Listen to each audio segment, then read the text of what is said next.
गुरुमुखानधीत्य प्रागवेदान्नशेषान् नरपति परिक्लुप्तं शुल्कमातातु कामः स्वचर अमरवन्द्यं रङ्गनाथस्य साक्षात् जुजुकुलतिलकं तं विष्णुचित्तं नमामि மின்னார் தளபதில் வில்லுபுத்தூர் என்றொருகால் சொன்னார் கழற்கமலம் சூடினோம் முன்னால் கடியறுத்தான் என்றுரைத்தோம் கீழ்மையினில் சேரும் வழியறுத்தோம் நெஞ்சமே வந்து பாண்டியன் கொண்டாட பட்டபிரான் வந்தான் என்று ஈண்டிய செங்கமிடுத்தூத வேண்டிய வேதங்களோதி விரைந்து கிழியறுத்தான் பாதங்கள் யாமுடைய 10 பல்லாண்டு பல்லாண்டு பல்லாயிரத்தாண்டு பல கோடி 100,000 மல்லாண்டதிந்தோல் மணிவண்ணா உன் சேவடி செவ்வி திருக்காப்பு.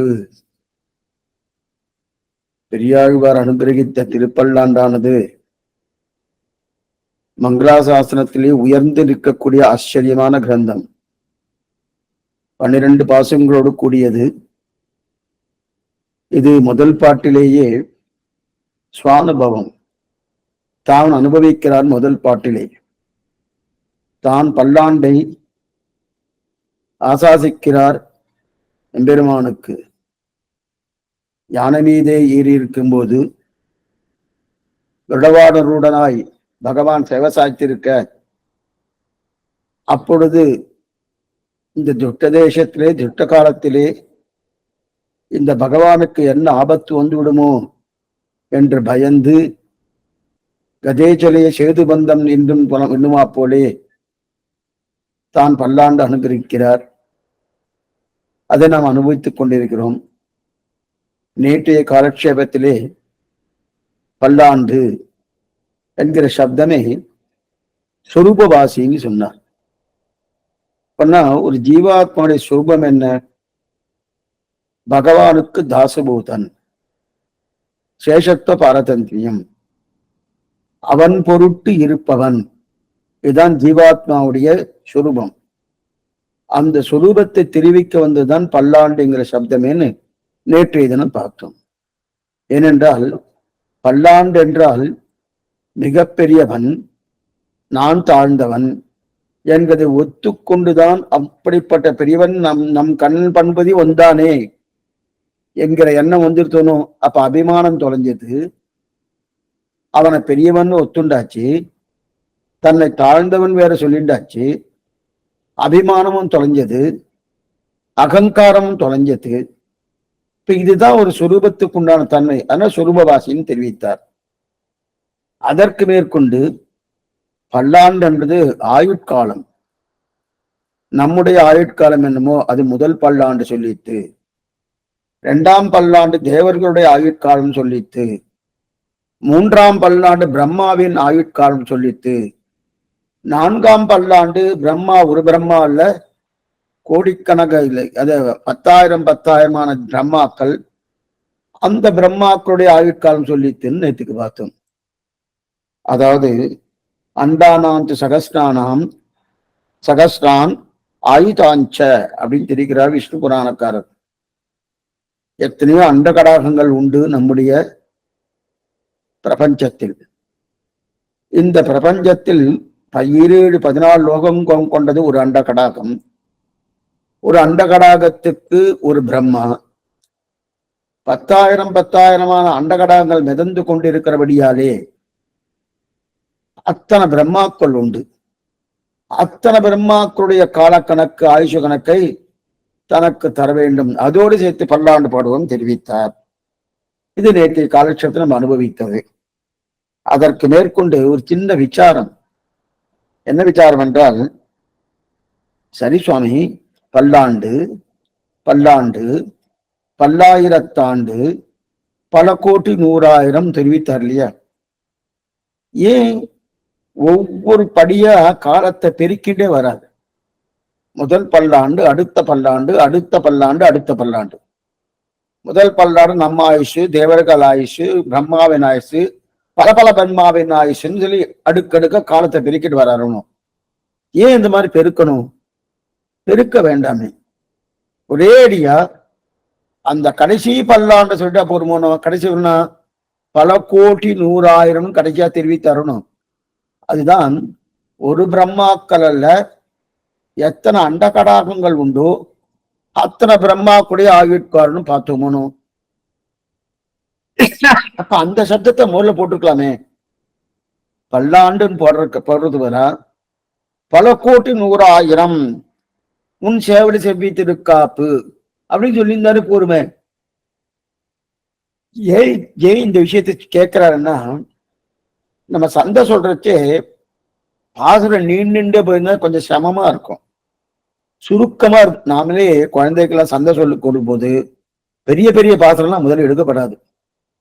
முதல்ல சிறிய பாசுரங்களா எடுத்துக்கணும். கண்ணன் கடலினை நன்னம் மனமடையீர் என்னும் திருநாமம் தின்னம் தாரணமே பரிவத்தில் ஈசனை பாடி விரிவதி மேமலிருவி பிரிவகையின்றி நன்னீர்த்து விரிவதும் புகை கூடி விடுமின் முத்தமும் வீடு செய்து உண்மையில் வீடுமையானமின் வீடு செம்மினே.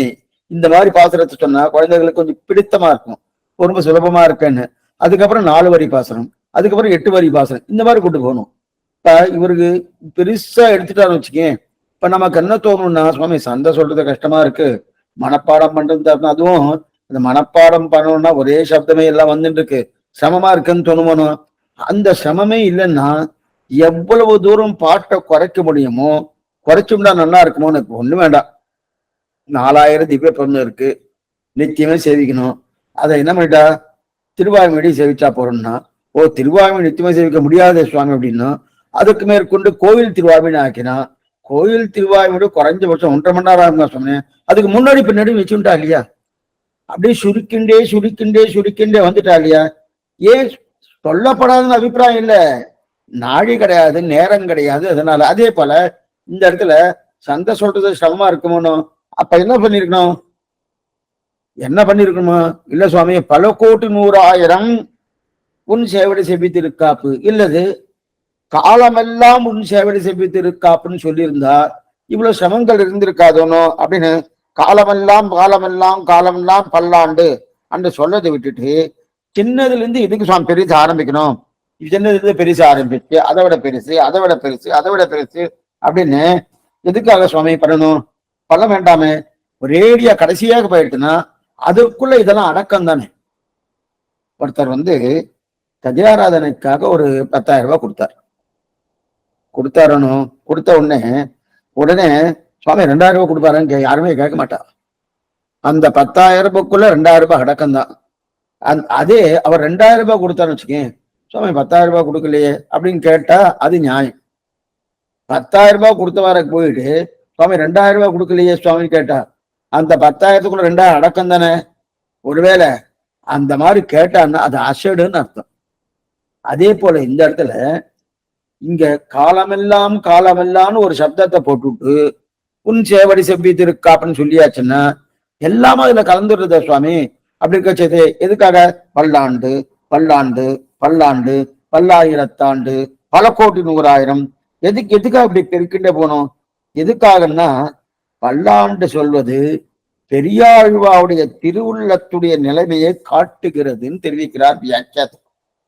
பல்லாண்டு பண்றது பெரியாழ்வாரின் திருவுள்ளத்தை காட்டுகிறது தெரிவிக்கிறார்.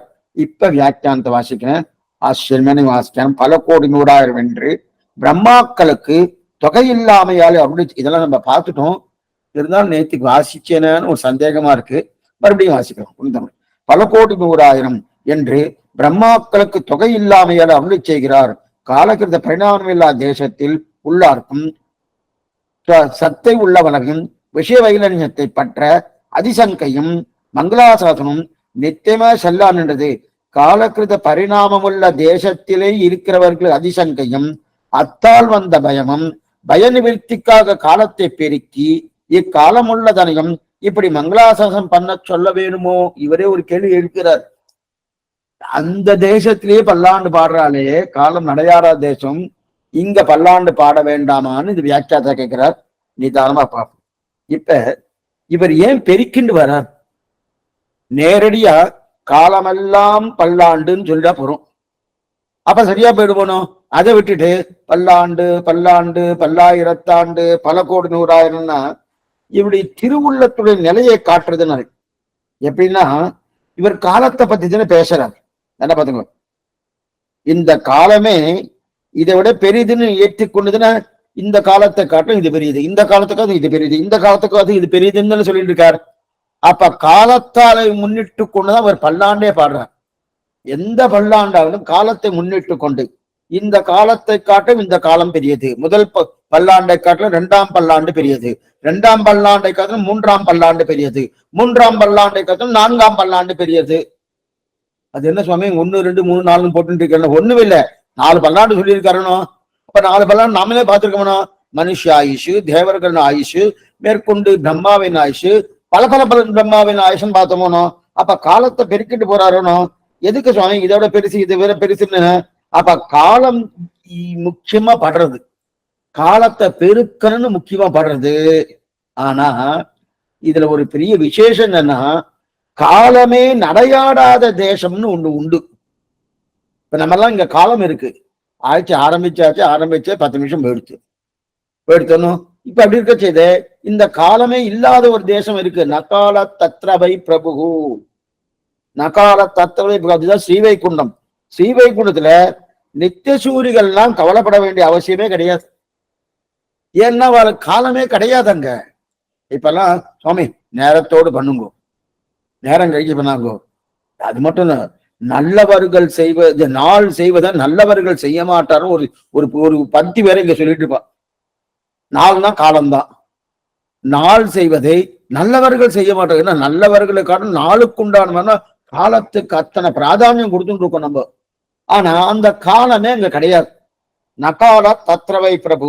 அப்பன்னா என்ன அர்த்தம்னா, இங்க காலம் இருக்கிறபடியாவது நம்ம கவலைப்பட வேண்டியிருக்கு. சுவாமி முகூர்த்தம் சரியான நேரத்தை குறிச்சிருக்கா, அந்த முகூர்த்தத்துக்கு கூட மாங்கல்யம் ஏறி ஆகணும் சொல்றோமோ.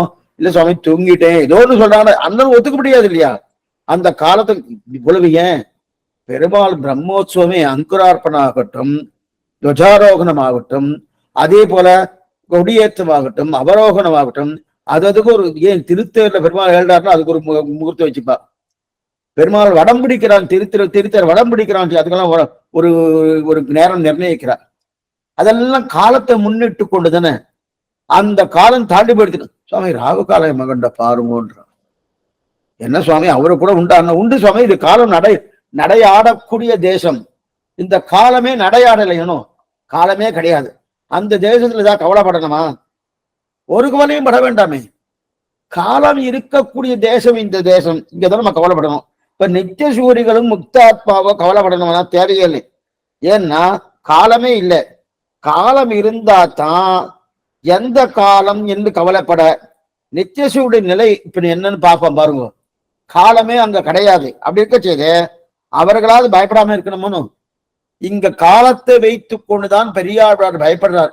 அதனாலதான் பல்லாண்டு பல்லாண்டு பல்லாயிரத்தாண்டு பல கோடி 100,000 தெரிவிக்கிறா இல்லையா? இப்ப அவ பயப்படாம இருக்கணுமோ. அவ நிலை என்னன்னா, அங்க அப்படி எப்படி அங்க வாசல்ல சாமகானம் கேட்கறது. ஊஹா ஊஹா அகமன்னம் அகமன்னம் அகமன்னாதோ அகமன்னாதோ அகமன்னாதோ அப்படின்னு அங்க சாமகானம் கேட்கறதுன்னு. அந்த சாமகானம் என்னைக்குமே பெரிய மண்டபம். திருமாமணி வந்தவர் எதிர்கொள்ள மாமணி மண்டபத்து அந்தமில் பேரின்பத்து அடியோரோடு அந்த திருமான மண்டபத்துக்கு முன்னாடி நின்று ஆயிரக்கணக்கான நித்தியர்களும் லட்சக்கணக்கான நித்தியர்களும் முக்கியர்களும் சாமகானம் பண்ணிட்டு ஆக ஊஹா ஊகான்னு. அது நல்ல போசுதான். ஆச்சரியமான கேட்டுட்டே இருக்கலாம். என்னைக்குமே வேதம் கேட்க கேட்க ஆனந்தமா இருக்கு. அர்த்தம் புரியறதோ இல்லையோ, ஆனா கேட்க கேட்க ஆனந்தமா இருக்கணும், நன்னா இருக்கு. ஆனா அதுல பெரித்த சப்தம் என்னைக்குமே எந்த சப்தமும் கொஞ்சம் அதிகமா போயிடுத்துனாலே அதிகமா ஒண்ணும் இல்லை. எங்கெங்கயோ ஏதோ கூட்டம்லாம் போடுறா பாருங்க அரசியல்வாதிகள். அவெல்லாம் ஏதோ வாழ்க கீழ்க ஏதோ சொன்னா அதை கொஞ்சம் அதிகமா அப்படித்தானே ஆபத்து வந்துடும். அதிகமா போனாலே ஒரு ஆபத்து வந்துடுறது இல்லையா? அதே போல இங்க அதிகமா போயிடுத்தினாலே யாரும் சத்தம் போட்டு இருக்காளே அப்படின்னு ஒரு பயம் வந்துடும். சத்தம் ஒரே நிலையில இருக்கணும், ஒரே ராகத்தோடு இருக்கணும், ஒரே துவனியோடு இருக்கணும். ஆனா அது கொஞ்சம் மாறி வேற மாதிரி மாறிடுத்தனால அது ஒரு பயம் வந்துடுறது இல்லையா? அது உயர்ந்ததாகவே இருந்தா கூட அது அந்த பயம் வந்துடுத்து. யாருக்கு? ஆதிசேஷனுக்கு அந்த பயம் வந்துடுத்து, வேற யாருக்கே இல்லை. கருமணியை கோமனத்தை கண்டு கொண்டு என் கண்ணினைகள் எண்டுகளோ கணுக்கும் நாளேன்னு அந்த ஆதிசேஷன மணியிலே படுத்துட்டு இருக்கிறது எது? இந்த கருமணி என்று சொல்லக்கூடிய இந்த பெரிய பெருமாள் படுத்துட்டு இருக்க செய்து அந்த இந்த இவருக்கு ஏதாவது பயம் வந்துருத்தோ, இவருக்கு ஏதாவது ஆபத்து வந்துருத்தோ அப்படின்னு என்ன நினைக்கிறா தெரியுமா ஆதிசேஷன்? ராட்சசன் தான், யாரு? ராவண கும்பகர்ணன் தான் ஒரு 14,000 ராட்சசர் அழிச்சுட்டு நேரம் அங்க வந்துட்டானோ. நினைக்கிறது யாருன்னா ஆதிசேஷன். என்ன சுவாமி, ஸ்ரீவைகுண்டத்துக்கு வர முடியுமா? உடனே ஆங்காரவாரம் அது கேட்டு அழல் உமிழும் பூங்கார் அரவு. ஆங்காரவாரம் அது கேட்டு அழல் உமிழும் பூங்கார் அரவுன்னு தெரிவிக்கிறார். தெரிவிக்கிறார். என்ன தெரிவிக்கிறேன்னா, வாசல் அப்படி போயிட்டு இருக்கச்சு சாவகாரம் கேட்டு கேட்டு யாரோ ராட்சசாலா வந்துட்டா போறதுன்னு என்ன பண்றாருன்னா, கருமணியை கோமலத்தை கண்டு கொண்டு என் கண்ணினைகள் எண்டுகளோ கிடக்குனாலே மடியில வச்சிருக்க அந்த கருமணி மாணிக்கத்துக்கு தான் தானே ரட்சிக்கணும் என்கிற எண்ணத்தோடு என்ன பண்ணா, வாயிலிருந்து நெருப்ப கக்கறாராம் ஆதிசேஷன். வாயோர் 500 துதங்களாந்த வரையுடம்பில் அனலாக உமிழ்ந்த சந்தி வீயான மலர்ச்சென்னி விதானமே போல் மேன்மேலும் மிகையங்கம் பறந்ததன் கீழ் காயாம்பூ மலரன்ன அன்னமாலை கடிரங்க தனமையில் பள்ளி கொள்ளும் மாயோனை மனத்தோனை பற்றி நின்று என் வாயாரை என்றுகளோ வாழ்த்தும் நாளேன்னு தெரிவிக்கிறார் குலசேகராழ்வார். வாயோர் 500 1000 பனாமங்களோடு இருக்கக்கூடிய அந்த தலையாலே நெருப்ப கக்கிட்டு இருக்காரு. ஏன்னா வந்தவன் போகணுமோ அதெல்லாம் இங்க கருமணி கோமலம் என்று சொல்லக்கூடிய இந்த பெரிய பெருமா இருக்குதா, ஆபத்து வந்துரும்னு நெருப்ப கக்குறாருன்னா ஏன் சுவாமிகண்ணா? இப்ப ஆதிசேஷனுக்கு காலத்தை பத்தி கவலையா? ஆதிசேஷனுக்கு ஏதாவது காலத்தை பத்தி கவலையா? இல்ல பெருமாளுக்கு ஏதாவது வந்துட போறதா? ஸ்ரீவைகுண்டத்துக்குள்ள யாருமே நுழைய முடியாதுன்னு அவருக்கு தெரியுமா தெரியாதா? அவர் நித்தியசூரி, நமக்கே தெரியுதா சுவாமி, அவருக்கு தெரியாதா? அந்த ஊருக்குள்ள யார்? நாமே மோட்சம் போகணும் எவ்வளோ பாடு. ஒரு பிரபன்னன் மோட்சத்துக்கு போறதுன்னா விலட்சண மோட்ச அதிகாரி நிர்ணயம்னு ஒரு கிரந்தம் பண்ணியிருக்காரு எறும்பியப்ப. விலட்சண மோட்ச அதிகாரம் சேவிச்சு பார்த்தேன். இன்னைக்கு அது கேட்கிறவாலும் அது கிடையாது, சொல்றவாலும் ரொம்ப குறைச்சலதான் இருக்கா. விலட்சண மோட்ச அதிகார நிர்ணயம்னு எறும்பியப்பா பண்ணியிருக்கார், மணவாளவாடிய சத்தீஷர். எதுவும் சொல்ல வந்தோம்னா அதுல எவ்வளவு சிரமங்கள் தெரியுமா? அவ்வளவு சிரமம் பண்ணி ஒரு ஜீவாத்மா இங்கிருந்து ஒரு பிரபன்ன சீவைகுண்டம் போறதுக்கு அவ்வளவு சிரமம் இருக்க செய்து, அதில் இருக்க செய்து ஒண்ணுமே இந்த ராட்சசாலாம் வந்துட்டான்னா எப்படி சிரமம் உருவ முடியும்? அங்க போறதுக்கு முதல்ல முடியுமா? முடியவே முடியாது மட்டும் இல்ல, அங்க போவதற்குண்டான ஸ்ரத்தையும் இன்னைக்கு எல்லாருக்கும் இருக்கிறவா தெரியலையே. எத்தனை பேர் மோட்சத்துக்கு வந்து தயாரா இருக்கா? ஒன்னும் தவறா நினைக்க வேண்டாம். இப்ப காலக்ஷேபம் கேட்டுட்டே இருக்கேன் சுவாமி, 2 வருஷமா காலக்ஷேபம் கேட்டுட்டு இருக்கோம். பெருமாள் பார்த்தார், பரவாயில்ல இவாள்லாம் 2 வருஷமா காலக்ஷேபம் கேட்டுட்டு இருக்கா, இவாள் ஒரு 10 பேருக்கு மோட்சம் கொடுத்துடலாம் அப்படின்னு நேரா வந்தார். வந்த உடனே நம்ம கிட்ட வந்து நின்றுண்டு, நீங்க ஒரு 10 பேர் 5 பேர் இருந்துட்டு கேளணும், நீங்க செலக்ட் பண்ணிட்டு வாங்க 10 பேர், யாரு மோட்சத்துக்கு வரையிடோ நீங்க வந்துருங்க, நான் முதல்ல அடியை விளையிடுவேன். சுவாமி தெரியாதனமா காலக்ஷேபம் பண்ணிட்டேன், வேண்டாம்னா விளைகிறேன்னு. ஏன்னா அந்த அளவுக்கு நமக்கு இன்னும் சிந்தனை போகல. காலக்ஷேபம் கேட்டா கூட மோட்சம் உடனே கொடுக்கிறேன்னு அடியேன்னு சொல்லிட்டு இருக்கேன், உடனே கொடுக்கிறேன்னு சொன்னா கூட போகத்துக்கு சித்தமா இருக்கான்னா, அதனால்தான் மனோரமான நிகழ்ச்சி ஒரு உண்டாகுல் அத்தனை கால் உள்ளமே எல்லாருக்கும் அண்டாததந்தோ அதுவும் தெரிவிக்கிற. இதுக்கு சொல்ல வந்தீங்கன்னா, அப்ப மூலையில யாரோ ஒருத்தருக்கு தான் போகணுன்ற ஆசையை வருது இல்லையா? பகவானே கொடுத்தா கூட போவதற்கு இங்க விருப்பம் இல்லை. போவதற்கு விருப்பம் இருக்கான்னா விருப்பம் இல்லாம இருக்க நிறைய பேர் இருக்கா. யாரோ சிலருக்கு தான் வைராக்கியத்துல பண்ணுகிறார். வைராக்கியத்துல இது பண்ண முடியாது. திடீர்னு வைராக்கியம் வந்துடும். ராத்திரி கார்த்தால ஏதோ சண்டை வந்திருக்கும், சண்டை வந்தோன்னா சாயங்காலம் என்ன பண்றேன்னா சன்னியாச ஆசிரம ஸ்வீகாரம் எடுத்துக்கிட்டு சன்னியாச ஆசிரம ஸ்வீகாரம் அப்படிலாம் கூடாது, படிப்படியா வரணும். அந்த மாதிரி படிப்படி இல்லைன்னா அடுத்தவன் வெள்ளை வேஷ்டி கட்டிக்கிற மறுபடியும் சொல்லுவா. எதுக்கு சொல்ல வந்தேன்னா, அந்த மாதிரி இருக்க செய்து மோட்சத்துக்கு பொறுத்து யார் இருக்கா அவ வந்துடுவான்னு பயப்படலாமா? சில பேர் ரொம்ப ஆச்சரியமா இருக்குமா, இவனா உங்களுக்கு யாத்திரை ஆயிடுச்சுன்னு போறேன், சில பேரும் சொல்றாங்க யாத்திரை ஆயிடுச்சுன்னு போறேன், ஒரு தடவை போய் நரகத்தை போய் பார்த்துட்டு வரலாமா அப்படின்னு கூப்பிட்டா யாராவது போவாரா? சுவாமி யாத்திரை ஏதோ ஸ்ரீவைகுண்டம் ஆயிடுச்சுன்னு போறேன்னு சொல்லுங்க, இல்ல திருவாலகிரினா ஆயிடுச்சுன்னு போறேன்னு சொல்லுங்க, திருக்கணபுரம் ஆயிடுச்சுன்னு போறேன்னு சொல்லுங்க, நரகத்துக்கு போகலான்னு சொல்லிட்டு இருக்கிறேன்னா யாராவது வருவாளா? ஒருத்தர் வர போறது கிடையாது இல்லையா? அந்த மாதிரிதான். ஏன்னா அந்த ஊரோ நச்சப்புனராவர்த்தத்தை நச்சப்புனராவர்த்தத்தை முதல்ல ஸ்ரீவைஷ் ஐஷன் போயிட்டு வரேன்னு கூட சொல்ல முடியாது. இதுதான் பெரிய கஷ்டம். ஸ்ரீவைஷன் ஐஷன் போகலாமே தவிர திரும்புதல் கிடையாது. அங்க போனவா திரும்பி உண்டானா திரும்ப கிடையாது. அப்பனா சுவாமி யாத்திரைன்னா போயிட்டு வர வேண்டாமா, நீங்க போறதோட வச்சுருக்கேன்னா அது பேர் யாத்திரை இல்ல சுவாமி, அவ்வளவுதான், சுவாமி கிளம்பிட்டார் ஏழ்ட்டார் அப்படின்றார் இல்லையா, அந்த அளவுக்கு போயிடுறோமோ. அப்ப ஸ்ரீவைகுண்டத்தை பொறுத்த வரை யாரும் உள்ள நுழைய முடியாது, ஒருத்தரும் முடியாது, நன்னாவே தெரியும். அப்ப நுழைய முடியாத இடத்துல அப்படி தெரிஞ்சிருக்கது பெருமாள். இரண்டாவது, யாரா உள்ள வரான்னா பெருமாளுடைய அனுகிரகம் இல்லாம ஒரு புல் பூண்டு கூட நுழைய முடியாது. பகவானுடைய அனுகிரகம் இல்லாம ஒரு புல் பூண்டு கூட நுழைய முடியாது. அப்படி இருக்க செய்து அந்த ஊர்ல ராவணன் வருவானா, சிசுபாலன் வருவானா, கும்பகர்ணன் வருவானா, 14,000 ராட்சசுடு வருவாரானா, இந்த ஞானம் கூட இல்லையா சுவாமி? சிறிது ஞானம் இருந்தாலே போகணும். இந்த ஞானம் கூட அவருக்கு அதிசயம் இல்லாம போயிட்டுனா. ரெண்டாவது, அங்க காலமே கிடையாது. அங்க காலமே கிடையாது. இந்த பாலம் உண்டானா கிடையாது. பல ஆண்டுன்னு சொன்னா தப்பான பிரயோகம். அங்க பல்லாண்டு பல்லாண்டுன்னு அங்க போய் சொல்ல முடியுமா? நல்லா பாத்துங்க, பல்லாண்டு இங்க சொல்றோம். சரி சுவாமி, ஸ்ரீவைகுண்டத்து பல்லாண்டு உண்டா? உண்டு. என்ன இதே இதே இந்த பல்லாண்டு திருப்பல்லாண்டுலயே கடைசி பாத்திரத்துல பல்லாண்டு என்ற பவித்திரனை பரமேட்டியை சார்ந்தவென்னும் வில்லாண்டாம் தன்னை வில்லுபுத்து பரமேஷ்டியை, பரமேட்டின ஸ்ரீவைகுண்டன் அர்த்தம், சூழ்ந்து இருந்தேத்துவர் பல்லாண்டு, சுத்தி சுத்தி பல்லாண்டு பாடுறான்னு சொல்லியிருக்கா. அங்க எப்படி பொருந்தும் பாத்துக்கோ. பல்லாண்டுன்னா காலம் இருக்கணும், அங்க நகால தத்துவ பிரபு காலமே கிடையாது. அப்ப நித்திய மண்டலத்துல பல்லாண்டுன்னு சொன்னா ரொம்ப தப்பான பிரயோஜனம். அந்த பிரயோகமே தப்பான பிரயோகம். ஏன்னா பல்லாண்டு எப்போ சொல்ல முடியும்னா ஆண்டுன்னு ஒண்ணு இருந்தா தான் பல்லாண்டுன்னு சொல்லலாம். காலமே இல்லாத தேசம் சுவாமி, காலமே இல்லாத தேசம் போய் எப்படி பல்லாண்டு பாடல? நித்திய சூரிகள்னா ஒன்னும் பேசாம இருந்திருக்கணும், இருக்கிறாளன்னா அப்படி இருக்கிறதா தெரியலையே. காலம் இல்லாத நித்திய மண்டலத்திலேயே அவர்கள் பல்லாண்டு பாடின்னு இருக்கா. அவ பல்லாண்டு பாடின்னு இருக்க, இந்த காலம் இருக்கக்கூடிய தேசத்துல பாடாமல் போவாரா? இதுதான் கேள்வி. எதுக்கு நமக்கு என்ன முதல்ல என்ன கேள்வி வந்தது? இவர் எதுக்கா சுவாமி பல்லாண்டு பல்லாண்டு பல்லாயிரத்தாண்டு பல கோடி 100,000 4 சப்தத்தை போடணும்?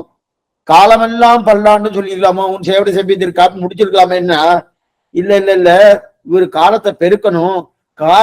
காலமே நடையாடாத தேசத்திலே பல்லாண்டு பாடிட்டு இருக்கான்னா, காலம் நடையாடக்கூடிய தேசத்துல ஏன் பல்லாண்டு பாட மாட்டார்? மேலும் அந்த ஊர்ல இருக்க செய்து காலம் எல்லாம்னு சொல்லாம்னா சொல்ல முடியாது, சொல்ல முடியாது. காலமே இல்லையே. ஆனா காலம் எல்லாம்னு சொல்லலாம் இந்த ஊர்ல. ஆனா இந்த ஊர்ல காலம் இருக்கிறபடியால் ஆழ்வாருடைய திருவுள்ளம் எப்போ எப்போ எப்படி துடிச்சுட்டு இருக்கு.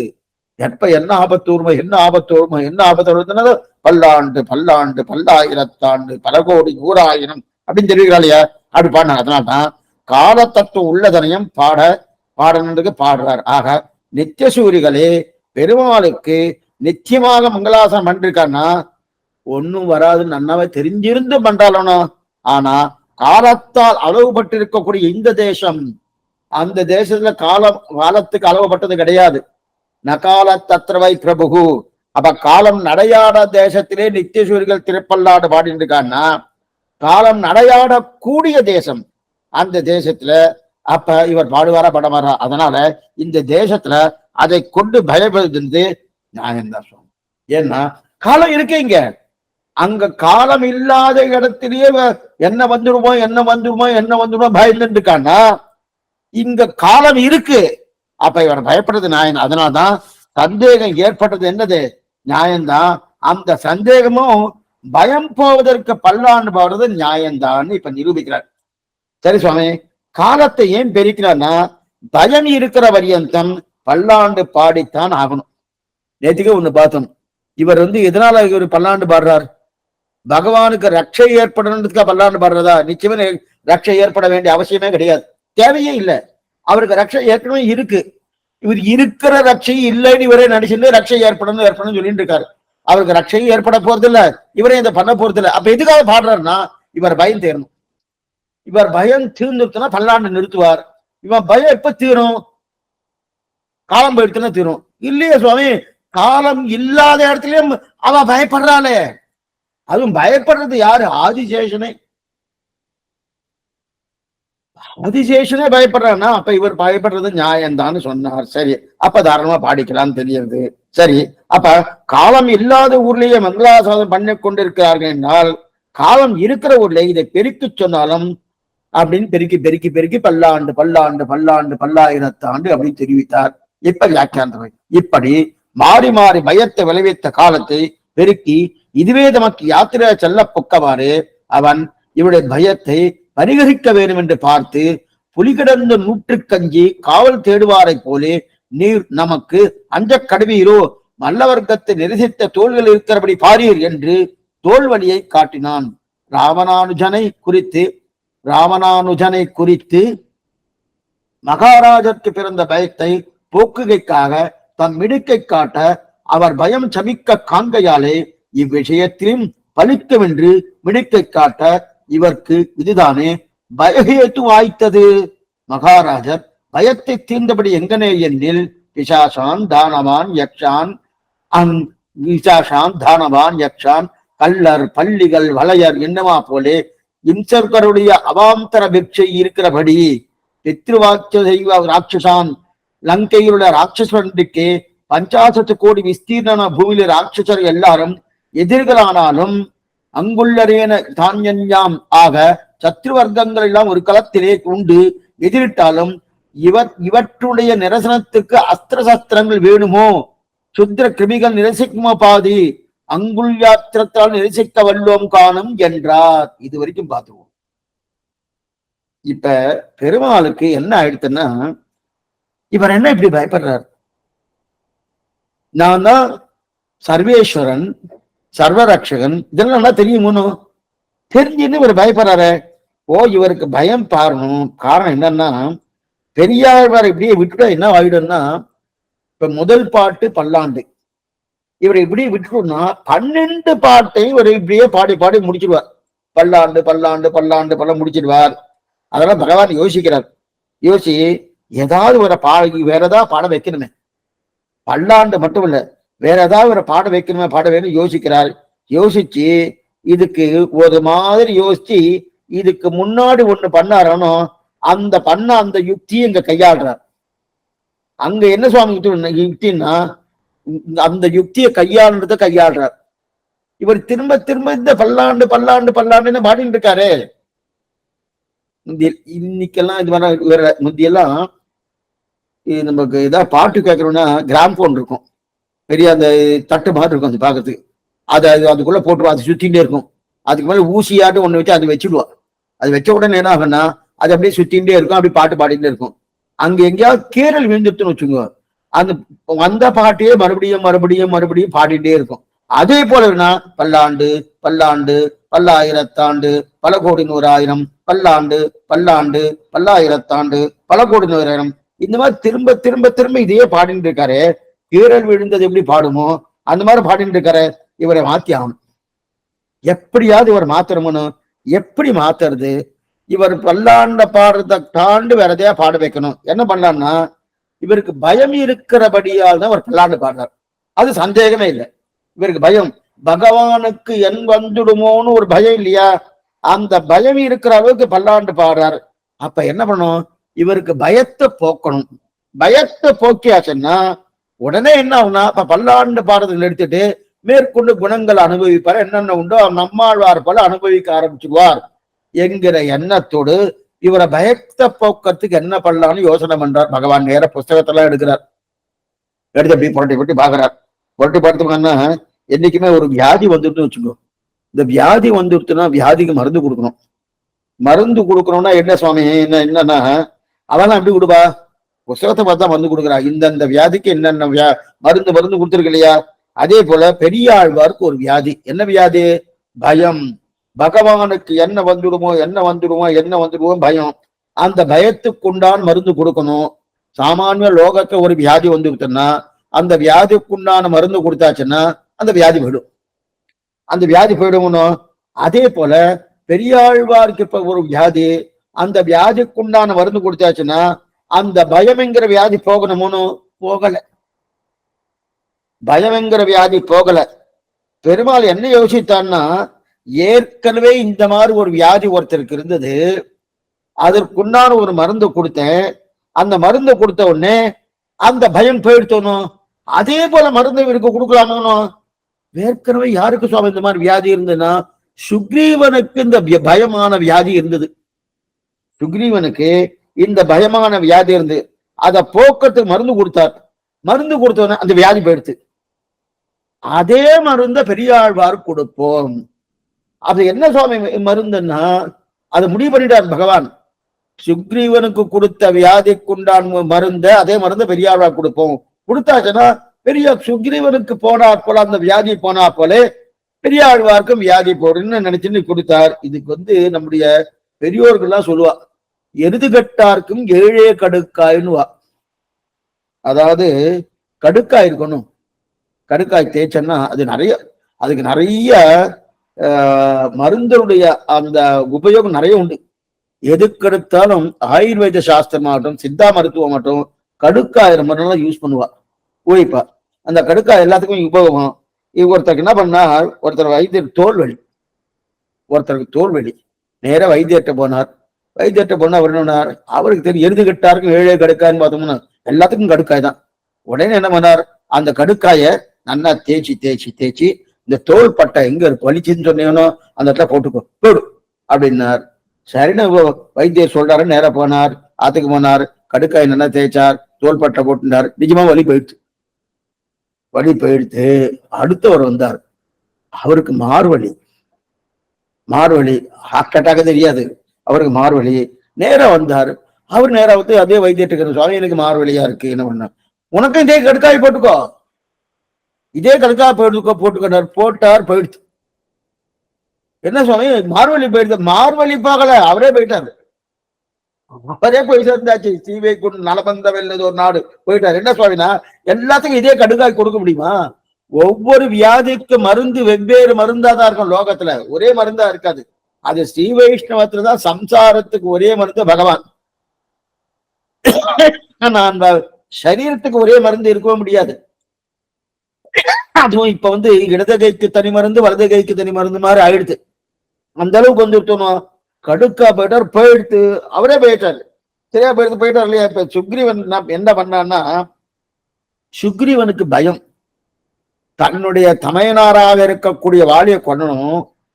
வாலி பலசாலி. ஏன்னா வாலிய பார்த்தால ராவணனுக்கே பயம். ராவணனையே ஜெயித்தவன் வாலி. அப்படி இருக்க செய்து அவ்வளவு பராக்கிரமசாலி வாலியா இருக்குச்சு. வாலியை ராமனால ஜெயிக்க முடியுமா? பயம் வந்துருத்து யாருக்கு? சுக்ரீவனுக்கு. இது முதல்ல ரிஷ்யமுக பருவத்துல சந்திக்கும் போது ஏற்பட்ட அந்த சந்தேகம். பயம் வந்த உடனே கேட்கிறான் ராவனை பார்த்து, எங்க அண்ணா துந்துபின்னு ஒரு சரீரம், அந்த துந்துபி சரீரத்தை தன்னுடைய கால் கட்டவரலால் தூக்கி அப்படி அடிப்பான், உன்னால அடிக்க முடியுமான்னு கேட்டான். ராவனை பார்த்து, நீ அடிக்க முடிஞ்சன்னா அப்ப வாலியை கொள்வதற்குண்டான சக்தி உங்ககிட்ட இருக்குன்னு நம்புறேன்னு. சரி சொல்றானு. இது முதல் பரீட்சை. ராமனுக்கு சுக்ரீவனால் கொடுக்கப்பட்ட முதல் பரீட்சை. அந்த பரீட்சையில என்ன பண்ணா, அந்த தன்னுடைய கட்டவரல் நுனியால ஒரு தடினா துந்துபி சரி எங்க போய் விழுந்துருத்து. ஒத்துக்கல சுக்ரீவன். அதெல்லாம் இல்ல எங்க அண்ணா அதை அடிக்கும் போது நன்னா சதையும் எலும்பும் தோலும் எல்லாம் நிறைய இருந்தது, ரத்தத்தோட இருந்தது. அதனால அதுக்கு நல்ல பலமா வலுவா இருந்திருக்கு. இப்ப அதெல்லாம் ஒண்ணுமே இல்லை, நல்லா காஞ்சி போய் வத்தலம் தொத்தலமா இருக்கு. அதனால நீ அடிச்சுட்ட. ரெண்டாவது பரீட்சை கொடுக்குறேன்னா, ரெண்டாவது பரீட்சை என்னன்னா, எங்க அண்ணா ஒரு பானத்தாலே ஒரு மரத்தை அப்படியே தொலைச்சிடுவார். பெரிய மரம், சால விருட்சம்னு இவரு. அந்த மரத்தை நன்னா தொலைச்சிடுவார்.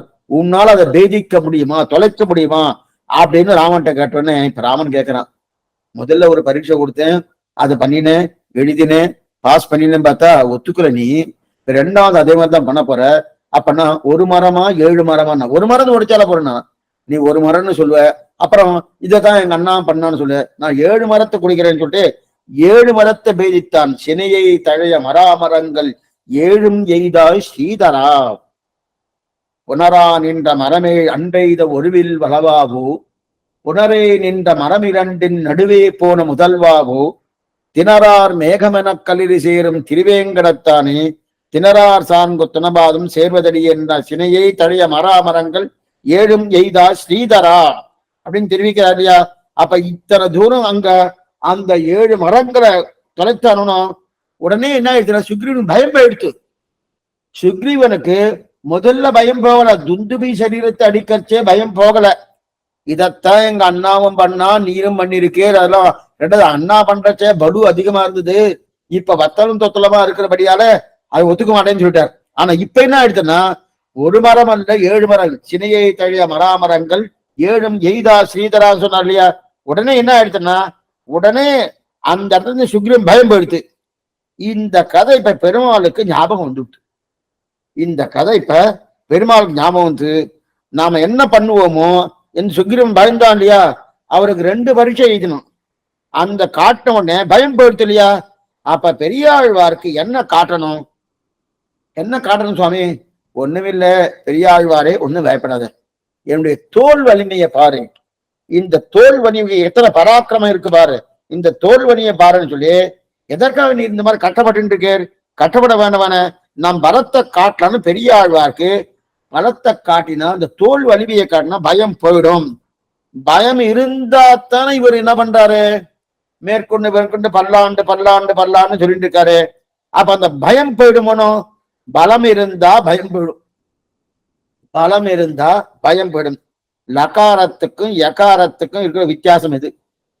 பலம் பயம், பலா பலா பலான பயம், பலம் பலம்னா நிறைய சக்தி, பயம்னா அப்படியே பயந்துட்டு இருக்கிறது. அப்ப அந்த யகாரத்துக்கும் லகாரத்துக்கும் இருக்க வித்தியாசம் இல்லையா. அப்ப சுக்ரீவனை எப்படி ஏற்கனவே சுக்ரீவ விஷயத்துல அது நடந்திருக்கு, அதனால இவருக்கும் அதை காட்டி என்ன பண்ணா, பயத்தை போக்கும்னு தன்னுடைய அழகான திருத்தோள்களை காட்ட ஆழ்வாருக்கு இன்னும் பயம் அதிகமா இருக்கு. இது என்னமா சுவாமி, தோலை காட்டணும்னா பயம் குறையணுமா வேணும்னு அதிகமாயிடுது. அது என்ன ஆயிடுச்சுன்னா நேர் எதிரா போயிடுத்து.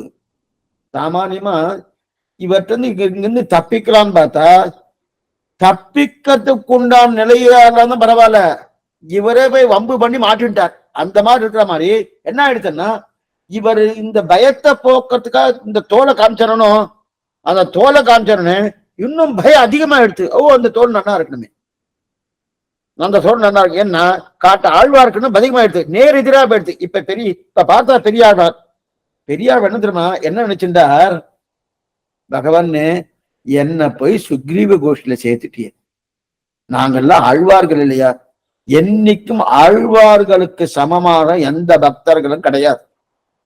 அது முதல்ல நம்ம சம்பிரதாயத்துல ஞாபகம் வச்சுக்கணும். ஆழ்வார்களுக்கு சமமா வேற யாரா இருக்குன்னா கிடையாது, ஒருத்தரும் கிடையாது. அதனாலதான் இந்த மனவாரமானி தன்னுடைய உபதேசத்தினால தெரிவிக்கிறார், ஆழ்வார்கள் வாடி அருளைத்தை அல்வாடி தாழ்வாதுமில் குறவர் தாம்பாடின்னு ஆழ்வார்கள் வாழணும்னு எதுனா ஆழ்வாருக்கு சமமானமாக கிடையவே கிடையாது.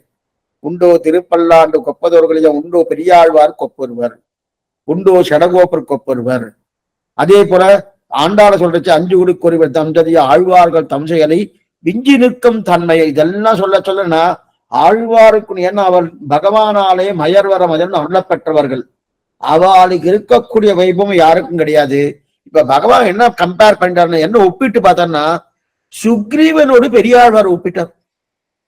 சுக்ரீவன் வாசுவன் தான், பக்தி உடையவன் தான், ஆனா ஏதோ சிறிது பக்தி உடைந்திருக்கணும்னா அத ஆழ்வார் பக்தியோடு நீ சேர்த்தையே, எங்களுடைய பக்திக்கும் சுக்ரீவனுடைய பக்திக்கும் ஒப்பாகுமா அப்படின்னு தெரியல.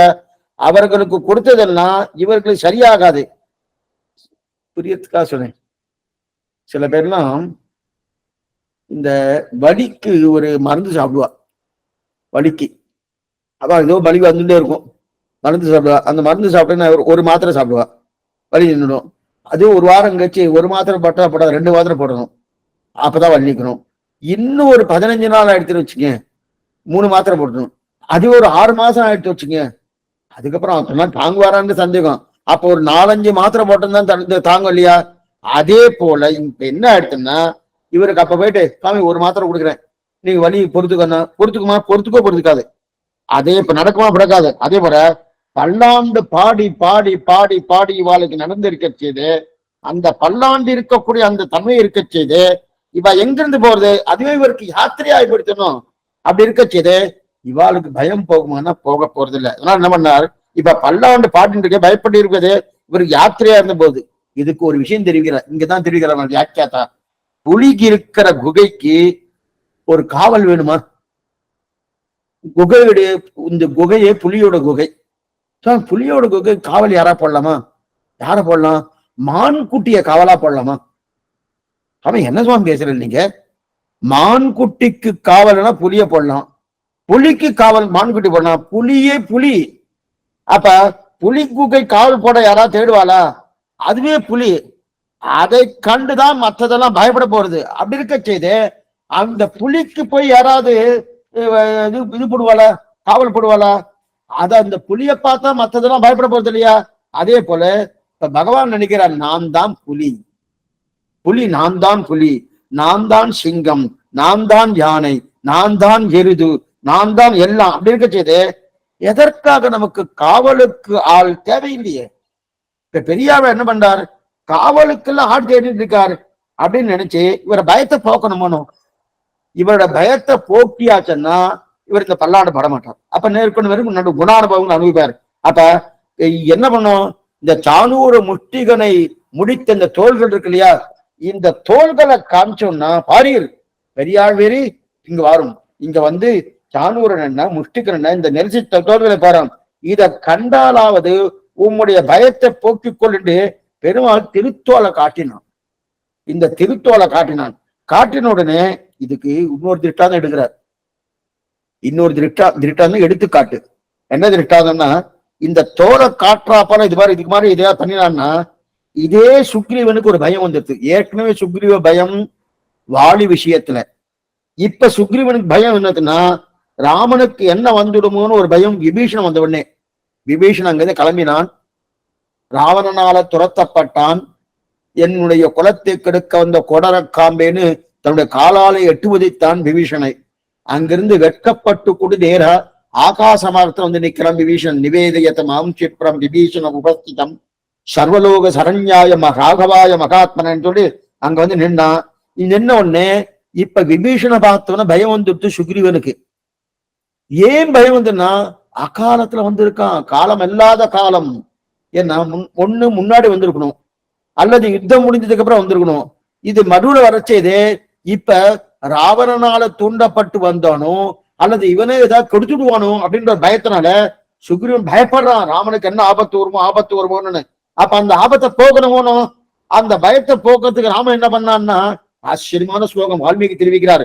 பிசாசான் தானவான் யக்ஷான் பிருத்திவ்யான் செய்வ ராட்சசான் அங்குல்ய அக்ரேண தானியம் இச்சன்னு ஹரிகணேஸ்வரகா. ஹரிகணேஸ்வரன் கணேஸ்வரன் எத்தையோ சொல்றேன்னு நினைக்கிறாங்க. கணேசன் கூட்டம். என்ன கூட்டம்னா குரங்கு கூட்டத்துக்கு ஹரிகணேஸ்வரா அப்படின்னா குரங்கு கூட்டத்தை அரின்னு குரங்குக்கு பேர். ஹரிகணேஸ்வரா அப்படின்னா குரங்கு கூட்ட தலைவனான சுக்ரீவனை கவலைப்பட வேண்டாம். பிசாசர்களோ தானவர்களோ யக்ஷர்களோ ஏன் இந்த லோகம் முழுவதும் பரவி கிடக்கிற ராட்சசர்கள் எல்லாரும் தனித்தனியா வந்தாலும் சரி, கூட்டமா வந்தாலும் சரி, அவர்கள் அழித்து முடித்து கொண்டு முடிக்கிறதுக்கு என்ன இந்த ராமன் தேவையில்லை, ராமனுடைய வரதுகரம் தேவையில்லை, ராமனுடைய 5 விரல்கள் தேவையில்லை, ராமனுடைய சுண்டு விரல் தேவையில்லை, ராமனுடைய சுண்டு விரல் நுனையாலே நுனி இச்சன் இந்த சுண்டு நுனியாலே இதனை இச்சன்னு என்ன அங்குல்ய அக்ரேன தான் என்யாம். அங்குல்ய என்று இதுக்கு பேரு. அங்குல்ய அக்ரேன தான் என்யாம் இச்சன்னு ஹரிகணேஸ்வரா. இந்த ராமனுடைய சுண்டு விரல் இருக்கு இல்லையா, அந்த சுண்டு விரல் நுனியாலே இத்தனை கூட்டத்தை முடித்து விடுவேன் அப்படின்னு பிரதிஜை பண்ணார் ராமன். பிசாசான் தானவான் யக்ஷான் பிருத்திவ்யாம் செய்வ ராட்சசான் அப்படின்னு யாரா இருந்தாலும் சரி அப்படின்னு பிரதிஜை பண்ணினான்னா அதை கேட்ட உடனே சுக்ரீவனுக்கு பயப்படுது. இந்த வார்த்தை சொன்ன உடனே சுக்ரீவன் பயப்படுத்தணும். ஏன்னா ஒரு வியாதியை குணப்படுத்தணும்னா முதல்ல உள்ளுக்குள்ள வியாதி தெரியணும். இப்ப ஜுரம் வந்து தோணும், ஜுரம் வருதுன்னு சொன்னாலே அந்த ஜுரம் உள்ளுக்குள்ள ஒரு வியாதி இருக்கும். அந்த வியாதியை தெரிவிக்கும் இந்த சமிக்ஞைன்னா அந்த இடத்துல என்ன சொல்லுவான்னா, அதாவது அத ஒரு அடையாளம். உள்ளுக்குள்ள வேற ஏதோ வியாதி இருக்கு, வேற ஏதோ வியாதி இருக்குன்னு தெரிவிக்கக்கூடிய அடையாளம் தான் ஜுரம். அந்த ஜுரத்துக்கு மருந்து சாப்பிட வச்சுக்கேன், ஜுரத்துக்கு அடிக்க ஒரு மார்க்கு முடுவா, 4 மணி நேரத்துக்கு ஒண்ணு சாப்பிடுங்க, 3 மணி நேரத்துக்கு ஒரு மாத்திரையை சாப்பிடுங்க, சாப்பிட்டா போயிடும், போயிட்டு திருப்பி 4 மணி நேரம் சிக்கி வந்துடும், திரும்பி திருப்பி வந்து. அப்ப உள்ளுக்குள்ள நோய் நாடி, நோய் முதல் நாடி, அது தெரிவிப்ப வாய் நாடி, வாய்ப்பச் செயல் தெரிவித்தார் இல்லையா? நோய் நாடி, நோய் முதல் நாடினும். அப்ப வெறும் ஜுரத்துக்கே மருந்து கொடுத்திருந்தா பிரயோஜனம் இல்லை. அந்த ஜுரம் எதனால ஏற்பட்டது? இப்ப இவருக்கு பயம் என்ன? சுக்ரீவனுக்கு விபீஷனால என்ன ஆபத்து வந்துருவோம், என்ன ஆபத்து வந்துருவோம் பயம் தானே. விபீஷனால ஒரு ஆபத்து வரா, சுக்ரீவா நான் பாத்துக்கிறேன். அது மட்டும் இல்ல, என்னன்னா இந்த நான் வேண்டாம், என்னுடைய வலதுகரம் வேண்டாம், என்னுடைய விரல்கள் வேண்டாம், என்னுடைய துண்டி விரல் வேண்டாம், சுண்டி விரல் நுனியாலே இவ அத்தனை பேரும் அழித்து விடுவேன்னு தெரிவிக்கிறா இல்லையா? அப்ப அந்த நிலையை சொன்ன உடனே இவனுக்கு பயம் போயிடுத்து. அதே போல பெரியாழ்வார் காட்டினா இது பளிச்சுன்னு நினைச்சு காட்ட அந்த பயம் இன்னும் அதிகமாயிடுச்சு. சுக்ரீவனை காட்டினா போல பெரியாழ்வார் காட்டலாம் இல்லையா? காட்டலாம் நினைச்சிட்டு இருந்தார். பெரியாழ்வார் என்ன நினைக்கிறாரு, என்ன சுவாமின்னு என்ன போய் சுக்ரீவ கோயில போய் சேர்த்துட்டீங்க, அவ்வளவுதானே. நான் ஆழ்வார்களையும் சுக்ரீவ கோயில சேர்க்கலன்னா சேர்க்கவே படாது, சேர்க்க முடியும்னா சேர்க்க முடியும். அப்படி இருக்குது. அப்படின்னா பயம் போயிடுச்சுன்னா பயம் இன்னும் அதிகமாயிடுச்சு. சுக்ரீவனுக்கு பயம் போவதற்கு எதையோ சொல்ல, எதை கண்டாரோ அதனால பயம் போயிடுத்தோம். ஆனா அதே போல இங்க பயம் போயிருக்கணுமோ, பயம் போகல சுவாமி, அந்த பயம் இன்னும் ரெட்டிப்பாயிடுச்சு, அதிகமாயிடுச்சு. என்னமா சுவாமி, நான் அந்த தோல் நல்லா இருக்கணுமே, அந்த மல்லாண்ட தோலுக்கு எந்த ஆபத்தும் வராம இருக்கணுமே. இதுதான் கதேஜலே சேது பந்தவன பயப்படாது கூட இடத்துல கூட பயப்படுறது அப்படின்னு தெரிவிக்கிறா இல்லையா? அதை தாப்ப மல்லாண்டத்தின் தோல், மல்லாண்டத்தின் தோல். இப்ப பாக்குறேன் அழிப்பவன்னு. ஆக கிருமிகள் நெசிக்குமா பாதி அங்குல்ய அக்கிரத்தாலே நெரிசிக்க வல்லோம் காணும் என்றார். ஆனால் நம்ம நடித்த பிரதிபட்சம் நசியாதே கிடக்கிறது என்கில் அழிப்போம் என்னும் இச்சை இல்லாமை, இச்சை உண்டானால் அழிக்கையில் அருமை இல்லை. அதுதன கடியன் எண்ணில் உயிரோடு தலைக்கு சாய்ப்பவன் அழிக்கிறது என்னும் இரக்கத்தாலே இவ்வாற்றை ராமபக்த பாக்கியத்தாலே மகாராஜா நெஞ்சில் பட்டு பய நிவர்த்தி உடலாயிற்று. இவருக்கு இதுதானே பயஹேதுவாயிடுத்து. அப்ப மகாராஜன் சுக்ரீவனுக்கு மகாராஜன் பேரு, அந்த மகாராஜனுக்கு இதுதான் பயஹேதுவாயிடுத்துன்னு. இப்ப சுக்ரீவனுக்கு கொடுத்த மருந்து பெரியாழ்வாருக்கு பலிக்கல. சில பேருக்குலாம் சில மருந்து கொடுப்பா, வைத்தியரே போனோம்னா அதனாலதான் நாமனே செல்ஃப் மெடிடேஷன் பண்ணிக்கவே படாது. அது இங்கிலீஷ் மருந்து நிச்சயமா பண்ணவே படாது. ஏன்னா அவளுக்கு நெஞ்சு வலி ஒரு மாத்திரை கொடுத்துருப்பா, இவருக்கு நெஞ்சு வலியா இருக்கும், அவருக்கு நெஞ்சு வலி எனக்கு நெஞ்சு வலி, அந்த மாத்திரை நான் போட்டுக்கணும், வேற பக்க வலிகள் நிறைய வந்துடும். அவரை பார்த்து என்ன எதனால இவருக்கு நெஞ்சு வலி, அதுக்கு தாங்க மருந்து கொடுக்கணுமோ. அதே போல பகவான் பார்த்தார், அவருக்கு பயத்தை போக்குறதுக்கு இந்த வியாதிக்கு இந்த மருந்து கொடுத்தேன், சரியா போயிடுத்து. அதே போல பயத்தை போக்குறது இந்த மருந்து கொடுக்குற மல்லாண்ட திண்டோல் மடி வந்து தோலை காமிச்சா இன்னும் அந்த என்ன ஆயிடுச்சுன்னா பக்க விளைவாக அதிகமாயிடுச்சு. அதிகமாயிடுச்சுன்னா என்ன அர்த்தம், பயம் ஒண்ணு ரெட்டிப்பு ஆயிடுச்சு. மல்லாண்டத்தின் தோல், இப்ப வியாக்கியானம் வாசிக்கிறேன். மல்லாண்டத்தின் தோல் நல்ல வர்க்கத்தை சுவாதீனமாக பண்ணின திண்ணிய தோல் பிற்பாடான கம்சாதிகளை அனாயாசேன கொள்ளுகையாலே திண்ணிய தோல் என்கிறது. மல் என்று மிடுக்காய் அத்தை அடிமை கொண்ட திண்ணிய தோல் என்கிறதாவது அதுவுமாம். இம்மிடுக்கு இவருக்கு பயஹேது ஆவானன் என்னில் சூரனான புத்திரனை கண்டால் பெற்ற தாய் இவன் மதியாதே யுத்தத்தில் புகும் என்று வருகிறதோ என்று பயப்படுமா போலே பயப்படுகை யுத்தம். மல்லரை அழியச் செய்த தோல் என்று இவர் அறிந்தபடி என்னில் காதில் தோடு வாங்கினால் தோடிட்ட காது என்னும் அறியுமா போலே. அச்சல்மான வியாக்கியானம் ஆச்சலம். இப்ப மல்லாண்ட தெந்தோல் மல்லவர்கர்களை அனைத்தும் தனக்கு வசப்பட்டு அடங்கி சுவாதீனம் பண்ணின பராக்கிரமம் படைத்த திருத்தோள்கள். இந்த தோள்கள் இருக்கு இல்லையா, சுந்தர தோளுடையான். யாருக்கு திரும்ப பேரு? மதுரை கள்ளழகருக்கு சுந்தர தோளுடையான். அவ்வளவு பார்க்கறதுக்கு அழகா இருக்குமா அத்தனை தோல். ஆனா இங்க சொல்றதுன்னா மல்லர்களுடைய வசப்படுத்தின தோல், மல்லர்களை வசப்படுத்தின காந்தகு தோல். இந்த தோல் யாருக்கு தெரியுமா? தேவப்பெருமாளுக்கு. காஞ்சி வரதர ஸ்ரீநிதியம் அபாரம் அர்த்தினாம் அர்த்திதார்த்த பரிதான தீஷிதம் சர்வபூத சுகிருதம் தயாரிதம் தேவராஜ மதிராஜமாசேன்னு காந்தகு தோழர்கள் அத்தியூர கழனைக்கு புண்டவன்பாரன் தெரிவிக்கிறார் ராமானுஜ. காந்தகு தோல் அண்ணல், அந்த தோல் படைத்தவன் காஞ்சி தேவ பெருமாள். சுந்தரத்தோல் படைத்தவர் அழகரெம்பெருமான். இவருக்கு என்னன்னா மல்லாண்ட தின்தோல், மல்லர்களை ஆண்ட தோல் அப்படின்னா அத்தனை பராக்கிரமம் படைத்த தின்தோல். மல் ஆண்ட அப்படின்னா மல்லர்களை தன் வசப்படுத்தினான். மிடுக்கு தோன்றது, மிடுக்குன்னு அப்படி இருக்க பாருங்க, அந்த மிடுக்குன்னு பேரு. அந்த மிடுக்கு தோன்றது. ஆண்ட, ஆண்டன்னா ஆளுமை. ஆளுமைன்னா அவர்கள் ஒரு ஷரத்தே இல்லாம தனக்கு அடிமைப்படுத்துகை. அந்த மல்லர்கள் வந்தாரனோ, அந்த மல்லர்கள் வந்த உடனே அவ என்ன சுவாமி, அவெல்லாம் ஒரு மல்லர்களா, அவெல்லாம் ஒரு சண்டை போடுறவாளா, எங்க ஒரு அது சரக்காவே இல்லை. ஒரு சரக்கு ஒண்ணுமே இல்லை. ஒரு எறும்பு போயிட்டே இருக்கு. ஒருத்தர் பார்த்தாரு, சுவாமி எறும்பு அடிக்கிறமே, என்னவா அடிக்கிறது அடிக்கணும், அப்படி தட்டித்தான் போயிடுமோ. அப்ப அந்த எறும்பு சரக்கே இல்லையனோ. அதே போல இந்த மல்லாண்ட தின்தோல் என்று சொல்லக்கூடிய இந்த தோலுக்கு அந்த மல்லர்கள் சரக்கே இல்லாம போயிடுத்தணும். எறும்பை போல, எறும்பை போல அப்படிப்பட்ட தின்தோல். அப்ப சரக்கே இல்லாமல் அவளை அடிமைப்படுத்தி எத்தனும் படிக்கணும். இங்க இருக்கு சுவாமி, சரக்கை இல்லாம அடிமைப்படுத்தின வில்லாண்டான். அதே போல மல்லாண்டான்.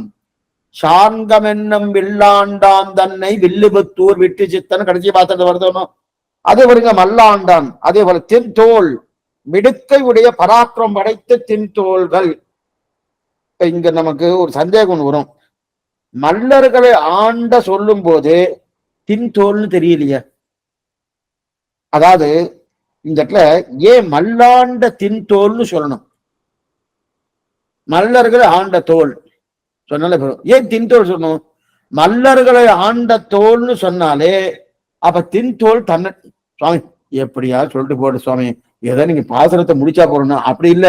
எதுக்காக தின்தோல் சொல்றான்னு சேக்கரா இருக்கணும்னு இந்த வியாக்கியாத்தா ஏதாவது எடுத்திருக்காருன்னா ஏதோ உள்ளுக்குள்ள உள்ளுரை பொருள் இருக்குன்னு அர்த்தம். நன்னா புரிஞ்சுங்க. பெரியவாச்சனுடைய வியாக்கியான சக்கரவர்த்தின்னு பேரு. அவர் எடுக்கிறாருனால உள்ளுக்குள்ள ஏதோ இருக்கு. ஏன் தின்தோல்னு எடுக்கணும்? மல்லர்களை ஆண்ட தோல் அப்படின்னு சொன்னாலே போறோம், புரியறதுக்காக சொல்றேன். ஒருத்தர் பெரிய மலையை போல அஜானுபவம்னா இருக்கார். அவர் பெரிய இத்தனை பெரிய மலையே தூக்கக்கூடிய சாமர்த்தியம் படைப்பவர். மலையே தூக்கக்கூடிய சாமர்த்தியம் படைத்தவர்னா அவர் தோல் ரொம்ப பலமா இருக்கு சுவாமி சொல்லணுமா? சொல்ல வேண்டிய அவசியமே இல்லையா? மலையே தூக்கக்கூடிய சாமர்த்தியம் படைத்தவர்னு கட்சிய அவருடைய தோல் பலம் எப்படி இருக்குன்னு கேட்க வேண்டிய அவசியமா இல்லையா? சொல்லணுமா? சொல்ல வேண்டிய அவசியமே இல்லையா? அப்ப அவ்வளவு பெரிய மலையை தூக்குறாருன்னா தோல் நன்னா இருக்குன்னு தானே அர்த்தம். அதே போல இங்க மல்லாண்டன்னு சொன்னாலே போருமே, மல்லாண்ட தின்தோல்னு ஏன் சொல்லணும்? இதுதான் கேள்வி. மல்லாண்ட தோல் அப்படின்னு சொன்னாலே போருமோ. மல்லாண்ட தின் ஏன் இதை கேட்கிறேன்னா, தின் என்கிற சப்தத்தை எதையோ சேர்க்கிறாரு. அந்த சேர்க்கறத கொண்டு வரணுமோனோ, அதான் தின்தோல்னு சொல்றாரு. எதுக்கு சுவாமி சொல்லணும்னா திண்மைதான் தெரியறது. சில குழந்தை எல்லாம் பரீட்சைக்காக ராத்திரிலாம் உட்காந்து படிப்பா. படிச்சது கட்சி என் குழந்தை ராத்திரி முழுதும் 2 கண்ணால படிச்சதுன்னுவான். ராத்திரி முழுதும் 2 கண்ணால பார்த்து படிச்சதுன்னுவான். சுவாமி கண்ணாலதான் பார்த்து படிக்க முடியும். 2 கண்ணால படிச்சு சொன்ன என் குழந்தை ராத்திரிலாம் படிச்சுட்டு இருந்து சொன்னாலே போறோம். 2 கண்ணால பார்த்து படிச்சதுன்னு சொல்லணுமா? கண்ணால படிச்சதுன்னு சொல்ல வேண்டிய அவசியம் இல்லை. படிச்சாதுன்னு சொல்லித்தேன்னா கண்ணாலதான் படிச்சாகணும். இவரையும் சந்தேகம் ஏன் சொல்றா?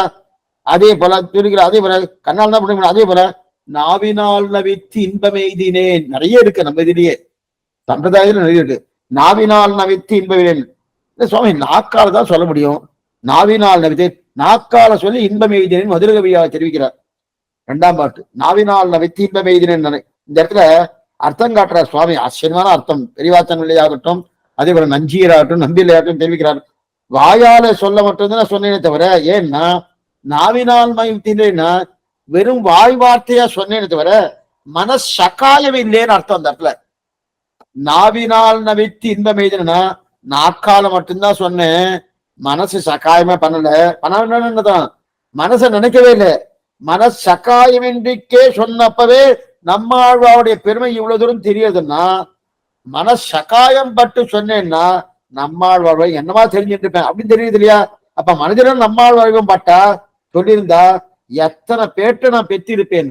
மனசகாயம் இல்லாதப்ப இத்தனை பேத்த நான் பெற்றுட்டேனே, இன்ப மெய்தினேன். மனசகாயம் இல்லாப்பவே நாவினால் வைத்திருந்த மெய்தினன். மனசும் சகாயம் பண்ணிட்டு வச்சுக்கேன், எத்தனை வடிவம் கிடைச்சிருக்கு அப்படின்னு அர்த்தம். அதே போல இங்க தின்தோல், தின்தோல், தின்தோல் விசேஷக்கு அவசியம் என்னன்னா, மல்லர்களை ஆண்டு முடித்த பிறகு வேலை முடியல, நல்லா முடிச்சுக்கோ. மல்லர்களை ஆண்டு முடித்த பிறகு, மல்லர்களை ஆண்டுட்டாலும் மல்ல யுத்தம் முடிஞ்சிருத்தனம் இல்ல. அதுக்கப்புறம் அது முதல்ல குவலையா பீடத்தை முடித்தார், அடுத்து மல்லர்கள், அடுத்து கம்சன். நம்ம ஊர் பாட்டு இருக்கு, அவசியம் சொல்லணும். நம்ம ஊர் பாட்டு, விற்பெரு விழமும் கஞ்சனம் மல்லும் வேடமும் பாகனம் வீழ சற்றவன் தன்னை புறவரி செய்த சிவனொரு துயர்களை தேவை பத்தரவிய கோல் கையில் கொண்டு பார்த்தன் தன் தெருமுன் நின்றானை சித்தவை பணியால் முடிதிறந்தானை திருவல்லிக்கேணி கண்டேனே நம்ம ஊர் பாட்டு. இந்த பாட்டு அக்கிரமமான பாட்டுன்னு வியாக்கியாத்தா எடுக்கிறார். அக்கிரமம்னா நாம நினைக்கிற மாதிரி கிடையாது. அக்கிரமம்னா அக்கிரமமா இருக்கார் சுவாமி, அக்கிரமமா எல்லாம் பண்ணிட்டு இருக்காங்க. அந்த கிரமம் இல்லாத தன்மை அக்கிரமம். ஏன்னா முதல்ல யானை குவலையா பீடம்ங்கிற யானை முடிக்கப்பட்டது, அதுக்கப்புறம்தான் மல்லர்கள் முடித்தார், அதுக்கப்புறம் கம்சன் முடிச்சான். ஆனா இங்க என்ன சொல்றாருன்னா, விற்பெருவிடமும் கஞ்சனம் மல்லும் வேடவம் பாகனம், முதல்ல கம்சன் முடிக்கிற எடுக்கிறார். என்ன சுவாமி திருவங்கு ஆழ்வார் இதெல்லாம் தெரியாத, முதல்ல கம்சனை குஞ்சு பிடித்து கொழித்து கொண்டான்னு சொல்றாரு. சரி, இதே மாதிரி நம்மாழ்வாருடைய பாசனம் இருக்கு. இந்த பாசனம் பெரிய திருமொழியில திருவங்கையாழ்வார் அனுகிரகித்தது திருவல்லிக்கேணி பாசனம், முதல் பாசனம். அது நம்மாழ்வார் திருவாழ்வில் அனுகிரகிச்ச பாசனம் ஒரு பாசனம். வார்கடா அருவி ஆனமாமலையன் மறுப்பினை குவடரு துருட்டி ஊர்கள் தின் பாகனுயிர் செகுத்து அரங்கின் மல்லரை கொண்டு சூழ்வரன் மேல் ஒருகடா அரசர் புறக்கிடம் ஆடமீ விசை கஞ்சனை தகர்த்த சீர்கொள் சிற்றாயன் திருச்செங்குன்னூரில் திருச்சிட்டார் எங்கள் செல் சார்வேன்னு ஆச்சரியமான பாசனம். இந்த பாசனத்தை கிரமமா பாடியிருக்கார். கம்சனை கொன்னார், கம்சனை கொல்றதுக்கு முன்னாடி மல்லர்கள், அதுக்கு முன்னாடி குவலையாப்பேடு நின்னார்கள். இப்ப தின்தோல் இருக்கா இல்லையா பெரியாழ்வார், மல்ல வர்க்கத்தை முடிக்கும் போது தோல் இருக்கு என்ன பாருங்க. ஏன் தின்தோல்னு சொல்லணும்? வெறும் தோல், மல்லாண்ட தோல் சொன்னா போறோம்னா, மல்லர்களை மல்ல வர்க்கம் என்ன, சானூர முட்டிகரை முடிக்கும் போது தோல் இருக்கு. ஆனா தின்தோல் எப்ப ஏற்பட்டது என்ன பாருங்க. மல்லர்களை கொண்ட போது தோல் இருக்கு, ஆனா கம்சனம் முடிச்ச போதுதான் தின்தோல் இருக்குன்னு தெரிஞ்சு கொண்டேன்னு பெரியாழ்வார் தெரிவிக்கிறார். என்ன பாருங்க, தின்தோல் என்றார பெரியாழ்னா மல்ல வர்க்கத்தை முடிக்கச்சே தோல் இருக்குன்னு தெரியறது. அப்ப மல்லாண்ட தின்தோல். கம்சனை முடிச்ச போதுதான் தின்தோல் அப்படின்னு இருக்குது. அப்ப இவர் மேலே மேலே பண்ண வியாபாரத்தை எல்லாம் சேர்த்து சொல்லணும் போனோம். மல்லர்களை முடித்தான், கம்சனை முடித்தான், அதற்கு முன்னாடி குவலையா பீடத்தை முடித்தான், இதெல்லாம் சொல்ல போனோம். அப்ப குவலையா பீடத்தை முடிக்கிறது மல்லாண்ட. அடுத்து தோல் வரைச்சே மல்லர்களை ஆண்ட தோல், தின்தோல் வரைச்சே கம்சனை ஆண்ட தோல் தின்தோல் அப்படி சொல்லிதான். அப்ப கிரமேண வியாபாரத்தை சொல்லன்றதுக்கு தான் தின்தோல் அப்படின்னா. அப்ப மல்லாண்டன் சொன்னா மல்லர்களை ஆண்டது. அப்ப மல்லர்களை ஆண்டது மட்டும்தான் நமக்கு மனசுல கிடைக்கும். மல்லாண்ட தோல் வந்துச்சுன்னா மல்லர்களை ஆண்டிருக்கா சுவாமி, கம்சன் எல்லாம் முடிக்கல போல் இருக்கு அப்படின்னு. மல்லாண்ட தின்தோல்னு வந்துருச்சுன்னு வச்சுக்கேன், அப்பதான் கம்சனை முடிச்சான்னு அந்த பாசுரத்துல வரணும் போனோம். அந்த பாசுரத்துல கம்சனை முடித்தான் என்கிற ஒரு சப்தத்தை அடக்கணும் போனோம். அப்ப அடக்கணும்னா மல்லர்களை ஆண்ட தோல் மட்டும் சொன்னா மல்லர்கள் வரைக்கும் தான் நிற்கும். தின்தோல்னு சொல்லியாச்சுன்னா கம்சனை முடித்தது சேர்த்தது அந்த பாத்திரத்தை கிடைக்கும். அதனாதான் மல்லாண்ட தின்தோல், திண்ணிய தோல் தின்தோல். அவன் இவ்வளவு அர்த்தமா இதுல இருக்கான இருக்கு. பெரியவா சொன்ன மல்லர்களை ஆண்ட தோல், மல்லர்களை ஆண்ட தின்தோல் அப்படின்னாரு. அப்ப முடிந்த தின்தோல். மேலும் மற்றொரு அர்த்தம், மல்லர்களை முடித்த திண்ணிய தோல் தின்தோல், திண்ணிய தோல் தின்தோல் அப்படின்னா. இப்ப முதல் அர்த்தம் மல்லர்களை சானூர முஷ்டிகன், அவர்கள் தான் மல்லர்கள். அடுத்து கம்சனை முடித்தார், ரெண்டையும் சேர்த்து தின்தோல்னு சொன்னார். இப்ப தின்தோலுக்கு இன்னொரு அர்த்தம் சொல்றாரு, மிடுக்கான முடித்த தின்தோல் அப்படின்னார். அப்ப மிடுக்கான மல்லர்கள் தின்தோல் அப்படின்னா மிடுக்கை உடையவர்கள்னா கண்ணன் உள்ளுக்குள்ள நுழையிறார். உள்ளுக்குள்ள நுழைஞ்ச உடனே அங்க ஒவ்வொருத்தரும் பாக்குறா, கண்ணனும் பலராமன் தான் உள்ள நுழையிறா. முதல்ல அக்குரர் தான் அழிச்சுன்னு வர்றார். அங்கிருந்து அக்குரர் தான் தூது அனுப்பிச்சார் கண்ணனை அழிச்சுன்னு வர சொல்லி. இனிமே அனுப்புறதுக்கு ஆள் கிடையாது. முதல்ல பூத்தனா போனா கண்ணனை கொள்றதுக்காக. பூத்தனா தொடங்கி கடைசியில கேசி பரியந்தம் 10 பேர். எத்தனை ஒருத்தரா வந்து வந்தாலே தவிர திரும்புதல் கிடையாது. One way traffic. அது நேரா உள்ள அவங்க போனால தவிர ஒரு சீவை குண்டமா இருக்குமோ தெரியாது. ஏன்னா சீவை குண்டுதான் நஜபுரராவதுக்கு போனவா திரும்புறது கிடையாது. இங்கிருந்து கோகுலத்துக்கு போனாலும்னா திரும்புதலே கிடையாது. போன 10 பேரும் திரும்பினாருன்னா கிடையவே கிடையாது. எங்கிருந்து பூதனா தொடங்கி கேசி பரியந்தம் திரும்புதல் கிடையாது. இனி அனுப்பறதுக்கு ஆள் இல்ல. என்ன பண்ணார், அவள் ஐஷன் வர வேண்டியதுதான். அவள் ஐஷன் வந்து வில்வித்தை போட்டின்னு ஒரு வியாஜத்தை வைத்துக் கொண்டு மேற்கொண்டு கண்ணனை முடிச்சிடலான்றதுக்கா இந்த கம்சனுடைய அபிப்பிராயம். அங்க குரூர் அனுப்பிச்சார். அவர் தான் ஐஷன் வந்தார். ஐஷன் வந்து உள்ளுக்குள்ள நுழையார்.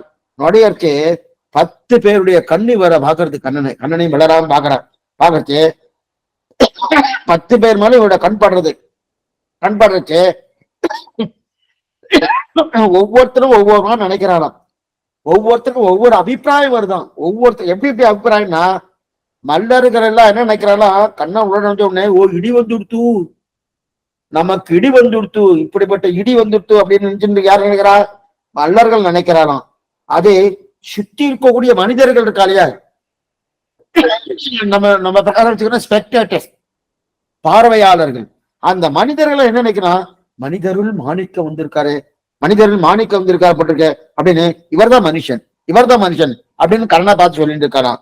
அதை சுத்தி இருக்கக்கூடிய பெண்கள், அந்த பெண்கள்லாம் இளம் பெண்கள், அந்த பெண்கள்லாம் என்ன நினைக்கிறாருன்னா கல்யாணம்னு பண்ணிட்டா இவனைத்தான் பண்ணிக்கணும். இத்தனைக்கும் வயசு அப்ப 10 வயசுதான். கல்யாணம் பண்ணிட்டா இவனைத்தான் கல்யாணம் பண்ணிக்கணும் அப்படின்னு நினைக்கிறான். பெண்கள்லாம் அந்த மாதிரி நினைக்கிறேன். அத்தனை அழகு இருக்கு, அத்தனை அழகு நினைச்சுட்டு இருக்கிறான்.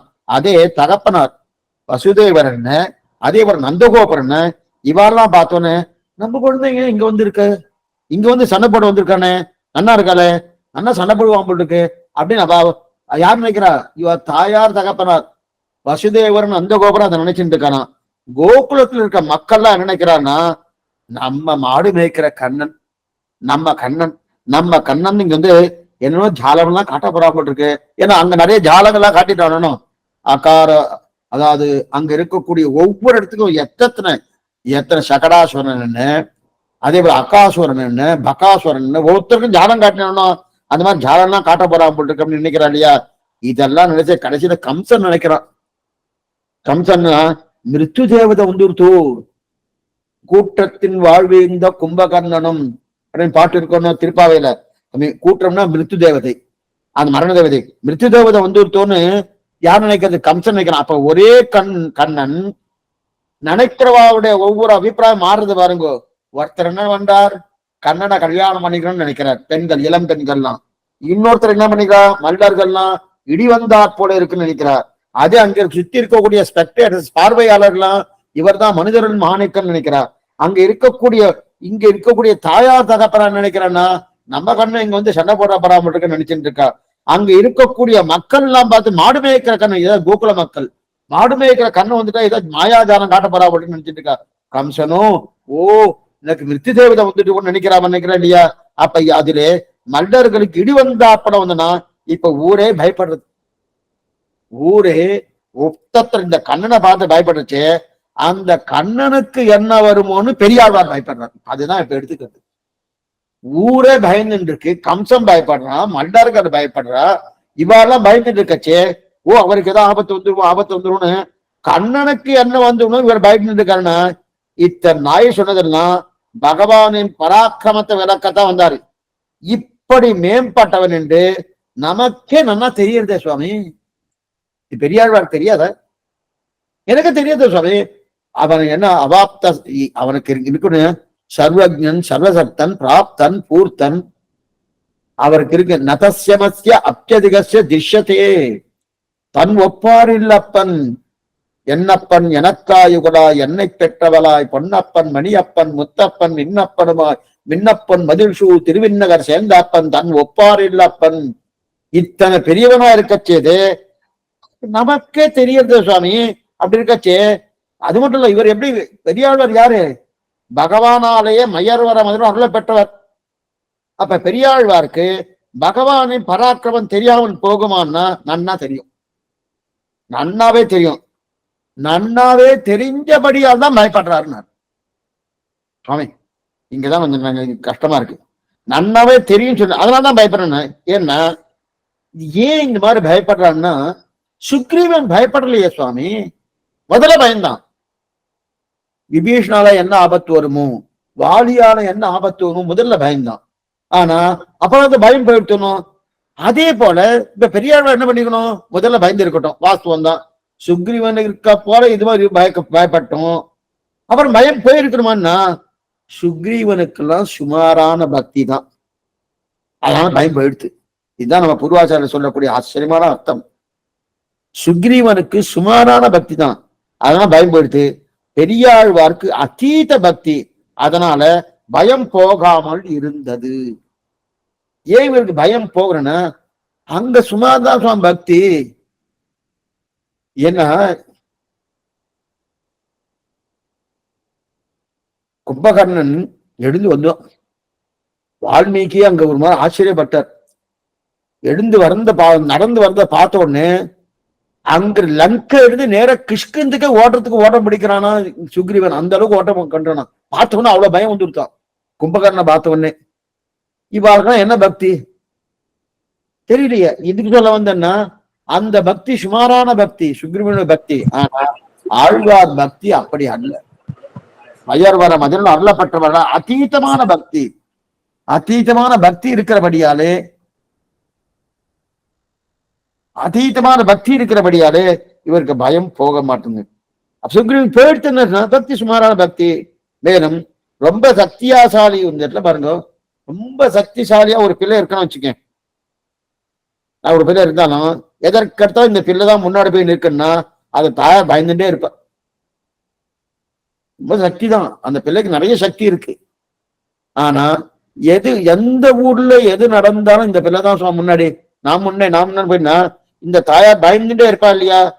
கண்ணனும் அதே மாதிரிதான், எல்லாவற்றுக்கும் தான் முன்னாடி நான் இருக்கேனே முன்னாடி பண்ணிப்பான். ராமன்லாம் அப்படி இல்லை, தேவையில்லாம எந்த வம்புக்கும் போக மாட்டார், தேவையில்லாம எதுக்குமே போக மாட்டார். ஆனா இவர் அப்படி இல்லை, இவர் எங்க இது நடந்தாலும் நான் இருக்கேன். ஆனா பிரியத்துக்காக அதை போல நம்ம பிள்ளைங்க இருந்தா நல்லா இருக்கும். என்ன அந்த மாதிரி இருந்துட்டு வச்சுக்கேன், ஒரு பிள்ளை நல்லா படிப்பு புஸ்தகத்தையே கையில வச்சுட்டு வச்சுக்க நல்லா தான் இருக்கும். அது எங்கேயும் போகாது மட்டும் இல்ல, ரொம்ப சாதுவா வேற இருக்கு. அதை பார்த்து என்னைக்கோ ஒரு ஆட்டம் பார்க்கணும்னு சொல்லுங்க, இன்னைக்கு ஆட்டம் ஆடிட்டு கலணும், ஆட்டம் பார்க்கணும்னு அன்னைக்கு போய் உட்காந்துருந்தா பந்து மாதிரி பட்டு அது காயப்பட்டுரும். சுவாமி இத்தனை போகவே இல்லையா சுவாமி, என்ன பண்றது? இந்த சாதுவா இருந்த இப்படிதான் ஆயிடுத்து. என்ன ஆயிடுத்துன்னா யாருக்கு பண்ண கூனி அதுதானே பண்ணான். என்னைக்கோ ஒரு நாள் பண்ண, மானே நோக்கி மடவானை மார்பில் கொண்டாய் மாதவா, கூனேசிதையை உண்டைவில் நிறத்தில் தெரித்தாய் கோவிந்தானின் பாசுரம். 5 வயசுல ஏதோ ஒண்ணு பண்ணிட்டு இருந்தாங்க ராமன், அதை அப்படியே கரை வைச்சு கொண்டு கூனி 25 வயசுல அது பழி வாங்கிட்டாரணும். எதுவும் சொல்ல வந்தேன்னா அந்த மாதிரி சில குழந்தைகள் நம்ம சாதுவா இருக்கும், சாதுவா இருக்கிற குழந்தைகள்லாம் என்னைக்கோ ஒரு வெளில வந்துருச்சுன்னா நல்லா மாட்டின்றோம். ராமன் அப்படிதான், என்னைக்கோ ஒரே ஒரு நாள் பண்ணினான் இந்த யார்கிட்ட கூனிட்ட, அதை கரை வச்சுண்டு அவ்வளவுதானே பண்ணாருன்னா. சரி சுவாமி, அதனால ராமனுக்கு வேணா அவருக்கு கொஞ்சம் சிரமப்படட்டும் பெரியாழ்வார். கண்ணன் அந்த மாதிரி இல்லைன்னா எதுக்கெடுத்தாலும் முன்னாடி வந்துடுறானே, எதுக்கெடுத்தாலும் முன்னாடி நான் முன்ன. எங்க சுவாமி ஒண்ணு சொல்லுவார், ஒரு எக்ஸாம்பிள் சொல்லுவார். என்னன்னா ஒருத்தர் என்ன பண்ணார், ஒரு குழந்தை 3 குழந்தை ஆத்துல 3 குழந்தை பார்த்துட்டு ஆசீர்வாதம் மட்டும் போறான்னு வந்தா, 2 குழந்தை வெளியூர் போயிருக்கு. இன்னொரு குழந்தை அந்த ஆத்திலேயே இருந்துருக்கு. குழந்தை எப்படி இருக்கா நல்லா இருக்கான், ரொம்ப சாதுவான குழந்தை. அப்படியா, ரொம்ப சாதுன்னா. சரி எங்க இருக்காங்க அவங்க? இதோ இந்த மாடியில இருந்து அந்த மாடிக்கு தாவிட்டு இருக்கான் பாருங்க, இவனை மாதிரி சாது அந்த 2 குழந்தைகளும் கிடையாதுன்னு. இவனை மாதிரி சாது அந்த 2 குழந்தைகளும் கிடையாதுன்னு சொன்னார். அப்பன்னா இந்த மாடியிலிருந்து அந்த மாடிக்கு தாவக்கூடிய குழந்தையே சாதுன்னு சொல்லியாச்சுன்னா அவ எப்படி இருக்கு கேட்கணுமா? இதுதான் கண்ணனுடைய விஷயம். இதுக்கு சொல்ல வேணா, எதுக்கடுத்தா நான் உண்டு நான் உண்டுன்னு பண்ணிட்டு கண்ணனும். இதுக்கு சொல்ல வந்தேன்னா, ராமன் நினைச்சா ஒரு பயம் பெரியாழ்வா இருக்கு, அதே கண்ணன் நினைச்சாலும் ஒரு பயம் பெரியவனுக்கு. கொண்ட கொண்ட கோத மீது தேனுலாவி கூணி கூணு ஆச்சரியமான பாசனம். அந்த பாசனத்தை தெரிவிக்கிறாடியா, கூணு இடத்துல செய்ய விளையாட்டு விளையாடுன்னு இல்லையா, 20 வருஷம் கழிச்சு ஞாபகம் வச்சுட்டு நன்னா அது படிச்சுட்டாலும். ஏன்னா ராமன் நினைச்சா பயம். சரி, கண்ணனுக்கு அந்த பயம் வேண்டாமா சொன்னா, அந்த பயம் கண்ணனுக்கு வேற பயம். ஊர்ல எந்த வம்பு வந்தாலும் நான் இருக்கேன், நான் முன்ன பண்ணிக்கிறேன், இது கண்ணனுக்கு. அப்ப இது பெரியாழ்வாருக்கு இப்ப என்னன்னா, நேரடியா இதுவரையும் பகவானோடு பேசுறார். என்ன பேச்சுவார்த்தை? நீ இந்த இந்த ஊருக்கு வந்திருக்கே, துஷ்ட தேசம் துஷ்ட காலத்துல வந்திருக்கே, உனக்கு என்ன ஆபத்து வந்துருவோம், என்ன ஆபத்து நினைச்சிட்டு இருக்கணும் அப்படின்னு தானே பார்த்துட்டு இருக்காரு. இப்ப நிஜமா பேசுவோம். என்னன்னா, மல்லர்களை ஆண்ட தோல்னு இவர் எப்படி அவனுக்கு தெரிஞ்சுட்டார்? மல்லர்களை ஆண்ட தோல்னு இவர் எப்படி தெரிஞ்சின்றார்? ஒரு சுவாமி வந்தார், அவர் நல்லா, அவர் மல்லர், கில்லவரங்காவலி சொன்ன மல்லவரங்கம் தானே வந்தார். அவர் 4 பேர் அடிச்சுட்டு வந்தார். உடனே தோலை காமிச்சார். தோலை காமிச்சு, தோல்ல தெரியுமா 4 பேர் அடிச்சிருக்கேன்னு? தோல்லனா எழுதியா இருக்கும், ஒன்றும் இருக்காத. மல்லர்களை ஆண்ட தோல்னு இது எப்படி சுவாமி தெரியும்? பெரியாள் இப்படி தெரிஞ்சுட்டார். சாமானியா கேட்பா இல்லையா? சில பேரு கார் டிரைவிங் தெரியும், எப்படி சுவாமி தெரியும்? ஓட்டினாதான் தெரியும், ஓட்டாமலே எனக்கு தெரியும் தெரியும் சொல்லிட்டு இருந்தா அந்த மாதிரி வந்து எல்லாரும் லைசன்ஸ் கொடுக்க ஆரம்பிச்சிடுவா. ஓட்டி காமிச்சு அவ ஒத்துண்டதான் அதுக்கு லைசன்ஸ் கொடுக்குறா இல்லையா? அதே போல இப்ப மல்லர்களை ஆண்ட தோல், அண்டர்கள் ஆண்ட தோல்னு பெரியார் எப்படி தெரிஞ்சுட்டார்? என்னவா தெரிஞ்சுட்டார்? இவர்னா கிருஷ்ணாவதாரத்துல பெரியார் இருந்தாரா? அந்த சாணூர முஷ்டினோட சண்டை போடும் போது இருந்தாரா? ஆனா இல்லையே. இவரது கலியுகம், அது துவாபர யுகம். அப்படி இருக்கச்சு மல்லர்களை ஆண்ட தோல்னு இவர் என்னமா தெரிஞ்சிட்டார்? தோலை பார்த்து தெரிஞ்சுக்க முடியுமா? தோலை பார்த்து தெரிஞ்சுக்க முடியாத. தோலை பார்த்தா நேத்திக்கு தோல் இப்படி இருந்து சுவாமி இன்னைக்கு இப்படி இருக்கு அப்படின்னு தெரியுமா? தெரியாது. அப்படி எப்படி சுவாமி மல்லர்களை ஆண்ட தோல்னு சொல்றார்? இது ஒரு நிமிஷம் அப்படியே வச்சுட்டு இருக்கோம். குலசேகர ஆழ்வார் பாசு பாடுறார் பெருமாள் திருவழியில. வேத போதக மன்னவந்தாலோ, வேத போதக மன்னவந்தாலோன்னு குலசேகர ஆழ்வார் பாடுறார். வேத வேஷப்போதகன், வேத போதகன் வேஷப்போதகன்னா யானைக்குட்டின்னு அர்த்தம்.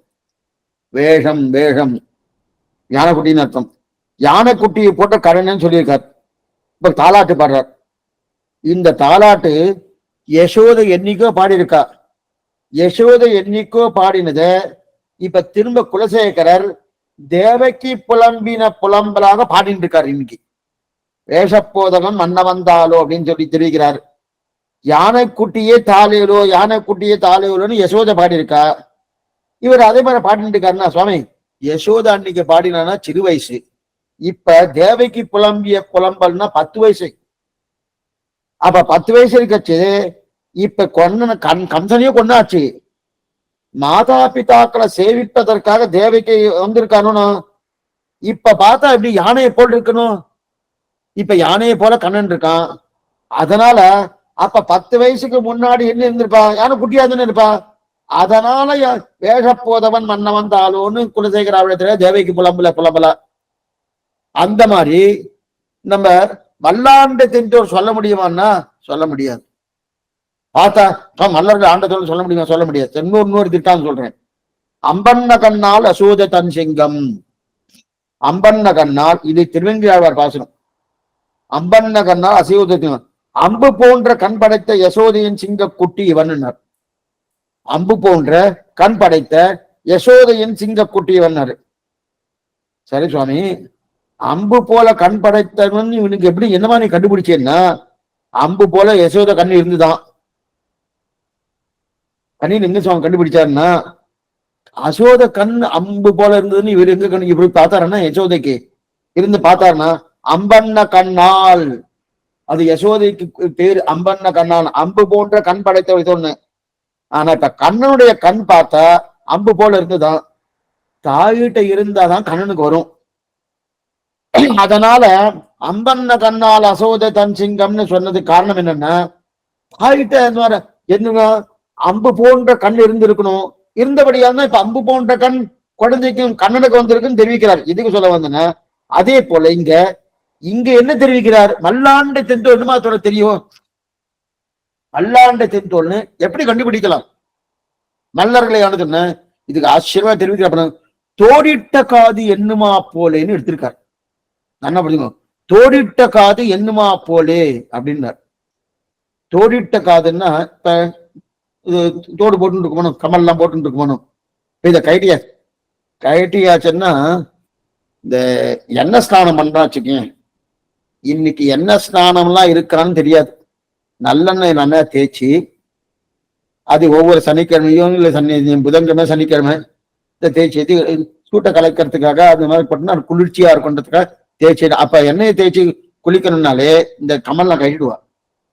கட்டியாச்சுன்னா இப்ப இங்க இந்த காதுல ஒண்ணுமே இருக்காது. ஒண்ணுமே இருக்காதுன்னு ஏன்? அப்ப அந்த இந்த காதுல தோடு போட்டு இருந்திருக்கா அப்படின்ற அடையாளம் இருக்குமானோ? இருக்கும். ஏன்னா அதுல ஒரு ஓட்டை இருக்குமானோ?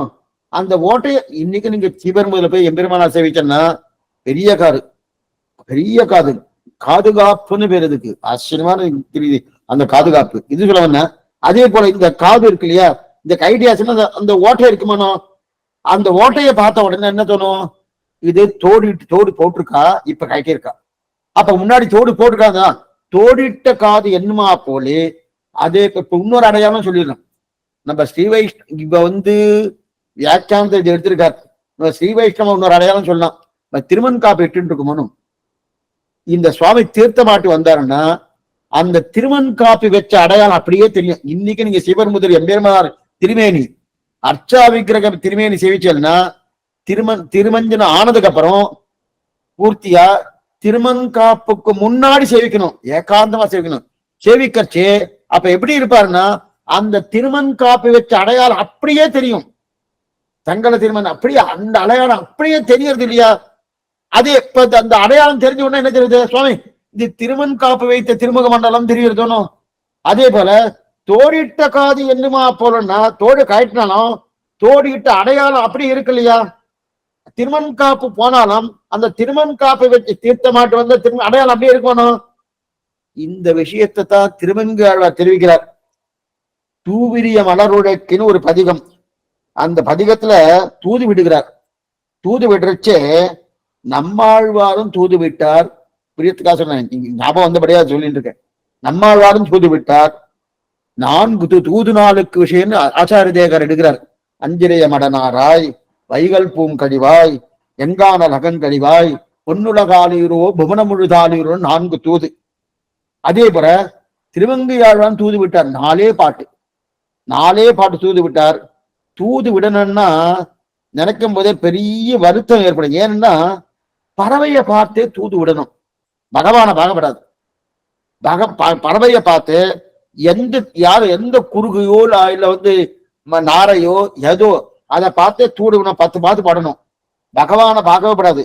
அப்படி இருக்கச்சு அந்த தூது யாரு போறாளோ அவளை பார்த்து பேசணும்னா திருமங்கை ஆழ்வாருக்கு அந்த அளவுக்கு பிரிஞ்சு பேசுகிற அளவுக்கு அவருக்கு சக்தியே கிடையாது. நம்மாழ்வாருக்கு மலையாள ரூட்டுன்னு சொல்லுவா. அப்படின்னா மலையாளத்துல இப்படி எனக்கு எப்படின்னு தெரியாது. அவ 4 நாளுக்கும் சேர்த்துன்னு சாப்பிடுவாளாம். 4 நாள் பட்னி இருப்பாளாம். 4 நாள் சேர்த்துன்னு சாப்பிடுவாளாம். 4 நாள் எனக்கு தெரிஞ்சு ஒரு 40-50 வருஷம் அவரோட பழகி இருக்கேன். நிஜமாவா அப்படிதான் இருந்திருக்காங்க. அப்படிதான் இருந்திருக்க. நமக்கெல்லாம் ஒரு வேலை இல்லைன்னால அப்படியே சோறு வந்துடுறது. அந்த மாதிரி இருக்கிறவெல்லாம் திருமங்கை ஆழ்வார். அவருடைய திருமேனி சுகுமாரமான திருமேனி. யாருடைய திருமங்கையார் திருமேனி. நம்மாழ்வார் மலையாள ரூட்டுன்னு. அப்படின்னா 4 நாள் பட்னி இருப்பார், 4 நாள் சேர்த்து பாடுவார். அப்படின்னா பகவானை பிரிஞ்சு 4 பதிகம் பிரிஞ்சும் பாடுவார், சேர்ந்து 4 பதிகம் பாடுவார். அந்த சாமர்த்தியம் நம்மாழ்வார் கொண்டு. ஆனா திருமங்கை ஆழ்வாருக்கு பரம சுகுமாரர். என் அடியாரோடு எல்லாரும் ஒக்கு எண்ணீர் அடியேரே இந்தனூர் பரிவளரங்கன் வாழ்ந்தே போமின் நீரேன்னு கேட்கிறாரு. நீ உன்னுடைய அடியார் எல்லோடையும் என்ன சமமா நினைச்சுட்டேற? அடியார் எல்லாரும் ஒக்க எண்ணீரேன்னு பெரியவாச்சான் எடுக்கிறார். அடியார்னா யார் எடுக்கிறான்னா நம்மாழ்வார் எடுக்கிறார். நம்மாழ்வார் உன்னை விட்டு உன்னை பிரிஞ்சும் பாடுவார், சேர்த்தும் பாடுவார். அந்த மாதிரி நான் இல்ல, எனக்கு இப்பயே சகசாயம் தெரிவிக்கிறார் இல்லையா. அப்ப மற்ற பேர்லாம் ஒரு கட்சின்னா திருவெங்காழ்வார் வேற கட்சி. இதுக்கு சொல்ல வந்தேன்னா இதுக்கு நான் 4 பாசனம் அப்ப அவருக்கு தோன்றது ஏன்னா பக்ஷி முகத்தை பார்த்து பேசணும். பாட்டு இல்லைன்னா பக்ஷி முகத்தை பார்க்கணும். ஒரு முதல் பாட்டாச்சு, 2ஆம் பாட்டாச்சு, 3ஆம் பாட்டாச்சு, 4ஆம் பாட்டாச்சு. இவருக்கு வேகம் பெடுத்து இது என்னது ஒரு பக்ஷியை பார்த்துட்டு பேச பகவான் கிடையாது, தூது கிடையாது, ஒண்ணும் கிடையாது. அடுத்து நேர முகத்தை பெருமாள் முகத்தை பார்த்துட்டு ஓ மண்ணளந்த தாளாலா நன் குடந்தை நகராலா பறையடைத்த தோலாலா எந்தனக்கும் துணையாலா ஆகாதோ அப்படின்னு ஓடு சத்தம் போடுறாரு. எதுவும் சொல்ல வந்தேன்னா அப்ப திருக்குடந்தை 6வது நீ சேவசாய்க்கணும் தெரிவிக்கிறார் இல்லையா. இதுதான் திருவெங்கியாழ்வோட நிலை. அப்ப திருக்குடந்தை பெருமாள் கேட்டார், என்னைக்கோ நடந்த கதையெல்லாம் இப்ப கேட்டுட்டு இருக்கிறீரு, கோவர்த்தனோர்த்தனம் பண்ணினது கேட்கிறீரு, அதே போல திருவிக்ரமாவதாரம் பண்ணி கேட்கிற இல்லைன்னா அதெல்லாம் கேட்டா முடியுமா? அதெல்லாம் முடிஞ்சுட்டு. கோவர்த்தனோர்த்தனம் பண்ணது கேட்ட துவாபர யுகத்துல அது முடிஞ்சு போயிடுச்சு. திருவிக்ரம அவதாரம் பண்ணது கிருத்த யுகத்துல அது முடிஞ்சு போயிடுச்சு. அதை திரும்பி இப்ப கேட்டு இருக்கிறீரு அப்படின்னு சொல்லி திருவெங்கு ஆழ்வாரை பார்த்து யாரு திருக்குடந்தை 6ஆம் கேட்கிறார். ஆழ்வார் சொல்றார், அவதான் கேட்டாலும் நானும் அதே மாதிரி கேட்பேனா? நான் கேட்க மாட்டேன். அதெல்லாம் அன்னைக்கு அவதான் உன்னை சிரமப்படுத்தினா. யாரு என்ன சிரமப்படுத்தினா? இந்திரன் ராஜ்ய வேணுன்றதுக்காக உன்கிட்ட வந்து கேட்டு பிரார்த்தித்து நீ போய் பிக்ஷை எடுத்து மேற்கொண்டு நீ அந்த 3 அடிவன் கேட்டு அந்த 3 அடிவனுக்கு 7 லோகத்தை அளந்து மேற்கொண்டுதான் பண்ணணும். அந்த மாதிரி நான் பண்ண போறதே கிடையாது. சரி, எதுக்காக பண்ணா? சேவசாயின்னு சொல்லிக்க. சேவை சாய்த்தா போறோம். மண்ணளக்க சொல்ல மண்ணளந்த திருவடி இருக்கு இல்லையா, அன்னைக்கு குண்டெடுத்து அந்த தோல் இருக்கணும், அந்த தோலை காட்டினால் போறோம், அந்த திருவடியை காட்டினால் போறோம். திரும்ப ஒரு தடவை அந்த குண்டெடு அப்படின்னு நான் சொல்லல. திரும்ப ஒரு தடவை அந்த திருவிக்கிரமதாரம் பண்ணணும்னு நான் சொல்லல. இது சொல்ல வந்தேன்னா அப்ப திருவிக்கிரமனை பண்ணி காட்டுனா சொல்லல, அவதாரம் பண்ணி அளந்த திருவடிகளை காட்டு என்று பிரார்த்திக்கிறோம். அப்ப பெருமாள் கோவர்த்தனோர்த்தனம் பண்ண தோலை காட்டினால் சமாதானம் அடைவீரம் கேட்ட இதே வியாக்கியானம் தான். அங்கேயும் இதே மாதிரி வியாக்கியானம் தான். கோவர்த்தனோர்த்தனம் பண்ணின அந்த திருவடியை அந்த தோலை காட்டினா சமாதானம் அடைவீரன்னு கேட்ட உடனே அதுக்கு என்ன சமாதானம்னா தோடிட்ட காது என்னமா போலேன்னு அங்கேயே எடுத்திருக்காரு. இதே வியாக்கியானம் தான். தோடிட்ட காது என்னமா பண்ணனா அப்ப கோவர்த்தனோர்த்தனம் பண்ண திருவடிகள் இப்ப இல்லாவிட்டனும் தோலிலே அமையும் தெரியுமே. அந்த தோலை பார்த்தாலே ஓ இந்த தோல் தான் கோவர்த்தனோர்த்தனம். திருவிக்கிரமவதாரம் பண்ண திருவடி தாவர்கள் இல்லை. இதுதான் அவதாரம் இல்லாவிட்டாலும் இந்த திருவடியிலே அந்த அடையாளம் பூர்ணமா தெரியுமா சுவாமி? பாமரு மூலகம் படைத்த பத்மநாபாபோ பாமரு மூலகம் அளந்த பத்ம பாதாபோன்னு பாசனம். பாமரு மூலகம் படைத்த பத்மநாபாவோ பாமரு மூலகம் அளந்த பத்ம பாதாவோ தாமரை கண்ணாவோ தனியே அப்ப மூலகத்தையும் படைத்தான் பத்மநாபன், நாபி கமலத்தை கொண்டவன் பகவான். இத சொன்ன உடனே நம்மாழ்வாருக்கு சிந்த போயிடுச்சு. இப்ப ஜெகத் சிருஷ்டி வேண்டாம், அந்த பத்மநாபனான தன்மையனுக்கு ஜெகத் சிருஷ்டி காட்டி கொடுன்னு சொன்ன அதே போல தோலை சேவித்தானோ பெரியாழ்வார். அந்த தோலை பார்த்த உடனே இது மல்லாண்ட தோல் அப்படின்னு பார்த்த உடனே தெரிஞ்சுட்டார். அப்ப தோடிட்ட காது என்னுமா போலே தெரியறதுனோ, தோடிட்ட காது என்னுமா போல இந்த தோல். ஆக மல்லாண்டத்தின் தோல், ஆக பல்லாண்டு பல்லாயிரத்தாண்டு பல கோடி 100,000 மல்லாண்டத்தின் தோல் இது வரைக்கும் பார்த்துக்கோம். அடுத்தது மணிவண்ணா இப்ப பெருமாவுடைய சௌக்குமாரியத்தை சொல்றது. மல்லாண்டத்தின் தோல்னு மிடுக்குக்கு பாசனம். மிடுக்குன்னா அப்படி இருக்கா வருங்க, அந்த மிடுக்குக்கு பாசனம். மணிவண்ணான்னு சொன்னது சௌக்குமாரியம். அப்பனா சௌந்தர்யம் சௌலபியம் அழகுக்கு பார்த்த கீழே நம்ம பார்த்திருக்கோம். சௌந்தர்யம் சௌகுமாரியம் சௌலபியம் இதெல்லாம் அழகுக்கு பாசனம். இந்த ரெண்டும் உண்டு, சௌந்தரியம் உண்டு. இந்த இடத்துல பகவான்கிட்ட ரெண்டுமே உண்டு. அப்படின்னு என்ன அர்த்தம்? மிடுக்கும் உண்டு சௌகுமாரியம் உண்டு. இது எங்க தெரியும்னா திருப்பாவை 26ஆம் பாட்டு. மாலே மணிவண்ணா மாறுகிடீராடுவான், மாலே மணிவண்ணா ஆலி நிலையாய், மாலே மணிவண்ணா ஆலி நிலையாய். பார்த்துக்குமோனோ என்ன சுவாமி எல்லாத்தையும் ஒன்னும் சேர்க்கிறேன்? ஒண்ணும் இல்ல, மாலே மணிவண்ணா மார்கழி நீராடுவான் மெதையார் செய்வனகள் வேண்டுவன கேட்டியேல் ஞானத்தை எல்லாம் நடுங்க மரபுள்ள பாலன்ன வண்ணத்துன் பாஞ்ச சன்னியமே போல்வன சங்கங்கள் பொய்ப்பாடுடைய சாலப் பெரும்பரைய வரலாற்று செய்ப்பாரு கோல விளக்கே குடிய விதானமே ஆடி நிலையாய். இப்ப இந்த 3 சப்தம் இருக்கிற மாலே கமா மணிவண்ணா கமா ஆடி நிலைய, இந்த 3 சப்தங்கள் தான் ஆண்டாள் பிரதானம் வச்சிருக்காரு. மாலே அப்படின்னா ஆசிரித வியாமோகம், பக்தர்களிடத்திலே வியாமோகம், பக்த வத்சலன், பக்தர்கள் ஆண்டு இருக்கக்கூடிய ஒரு தன்மை, அதான் பக்த வத்சலன். மாலே ஆசிரித வியாமோகம், சௌலபியம் சௌலபியம் சௌலபியம் ஆடி நிலையாய் ஜெகத் அத்தனையும் தன் உதிரவத்திலே கிடந்த பரத்துவம் ஆளி நிலையாய் அப்படின்னா இந்த ஜெகத்து பூர்த்தியா எங்க வச்சுருக்காரு? தன் வயிற்று வச்சுருக்காரு, உலகமுண்ட பெருவாயை வச்சுருக்காரு இல்லையா? அப்ப அகடித கடனா சாமர்த்தியம், அந்த சக்தி. சரி, அப்ப மாலே ஆசிரித வியாமோகம், பக்தர்களிடத்திலே வியாமோகம், அவர்கள் சொல்படி கேட்பது. ஆளி நிலையாய் பரத்துவம், மேம்பட்ட தன்மை, மிகவும் மேம்பட்டவன். மணிவண்ணா அழகு, என்ன அழகு? அப்ப சௌலபிய சௌந்தர்ய பரத்துவம், இந்த 3ம் சேர்ந்து பெருமாள்கிட்ட எப்பவும் நாட்டியம் ஆடிட்டு இருக்குமா. இந்த 3ம் சேர்ந்து பெருமாள்கிட்ட எப்பவும் நாட்டியம் ஆடுங்க. அதாவது சௌலபியம் சௌந்தர்யம் பரத்துவம். சௌலபியம்னா மிக சௌலபியம் அழகு, சௌந்தர்யம் அழகு, பரத்துவம் மேம்பட்டவன். சௌலபியம்னா பக்தர்களிடத்திலே வத்சலனா இருக்கான், பக்தர்களிடத்திலே வத்சலனா இருக்கிறது சௌலபியம், பக்தரிடத்திலே வத்சலனா இருக்கிறது சௌலபியம். சௌந்தர்யம் அழகு, எத்தனை, அதான் சௌந்தர்யம் தான் மணிவண்ணா. சௌலபியம் தான் மாலே.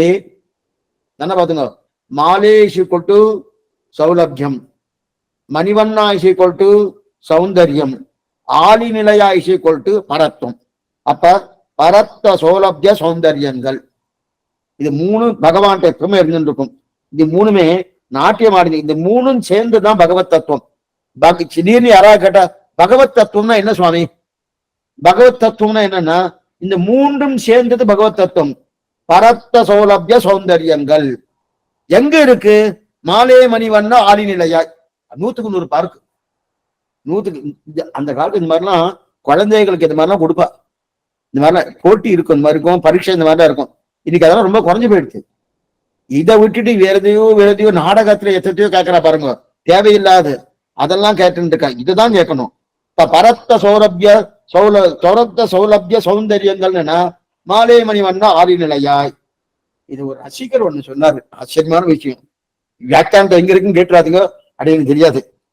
ஆதி நிலையான்னு இருக்கு இல்லையா, இந்த ஆதி நிலையா சப்தமே பரத்தத்தை சொல்றதுன்னு.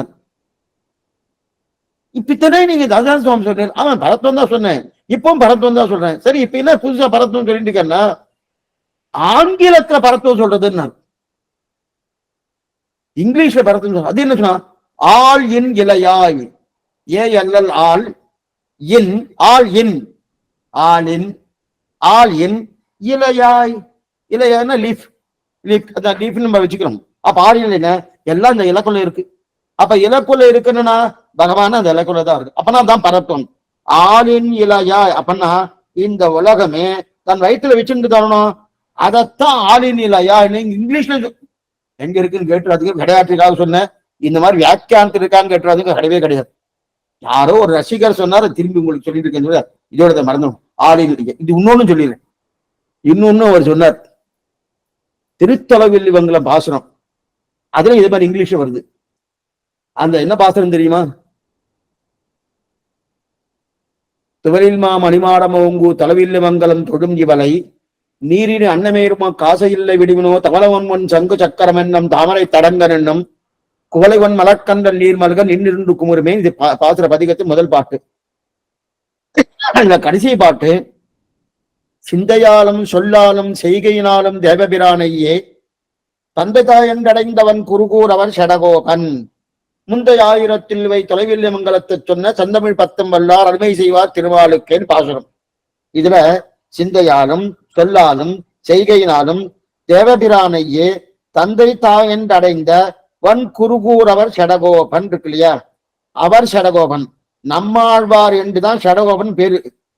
அவர் குருகூர் அவர் ஷடகோபன் இருக்கு இல்லையா, இந்த அவர்னா யாரு? ஓயுவார் அவர். அவர்னு இந்த 3 எழுத்து ஆங்கில சொற்களை வச்சுட்டா நம்ம ஷடகோபன், நம்ம ஆழ்வார். இப்ப நம்ம ஆழ்வார்னு சொல்றோமோ, அதைத்தான் இன்னைக்கு ஆங்கிலத்திலே சொல்லியிருக்காரு போல் இருக்கு. இதையும் நீங்க மறந்துருக்கோ, விளையாட்டுக்காக சொன்னேன், எங்க இருக்குன்னு கேட்டிருக்கு சொல்ல வந்தேன்னா. அப்ப அந்த மாதிரி இப்ப தோடிட்ட காது என்னுமா போலன்னு சொல்லியாச்சு.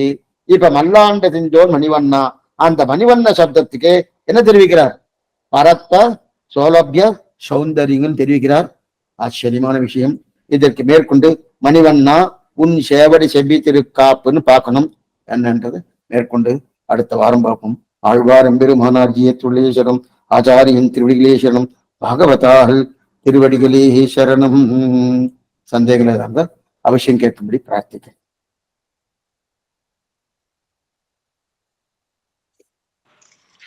அடியேன் சுவாமி தன்யோஸ்மி சுவாமி. ஸ்ரீமதே ராமானுஜாய நமக. திருடி சேவிச்சுக்கிறோம் சுவாமி. அடியேன் தன்யோஸ்மி சுவாமி. ஸ்ரீமதே ராமானுஜாய நமக. அடியேன் நமஸ்காரம் சுவாமி. நமஸ்காரம். அடியேன் சுவாமி. ஸ்ரீமதே ராமானுஜாய நமக. தன்யஸ்ரீ சுவாமி. அடியேன் சுவாமி. அடியேன் சுவாமி. திருவடி பாருங்க சேவிச்சுக்கிறேன் சுவாமி. அடியேன் சுவாமி. ஸ்ரீமதே ராமானுஜாய நமக. தேவரே திருவடியை சேவிச்சுக்கிறேன் சுவாமி. தன்யோஸ்மி சுவாமி.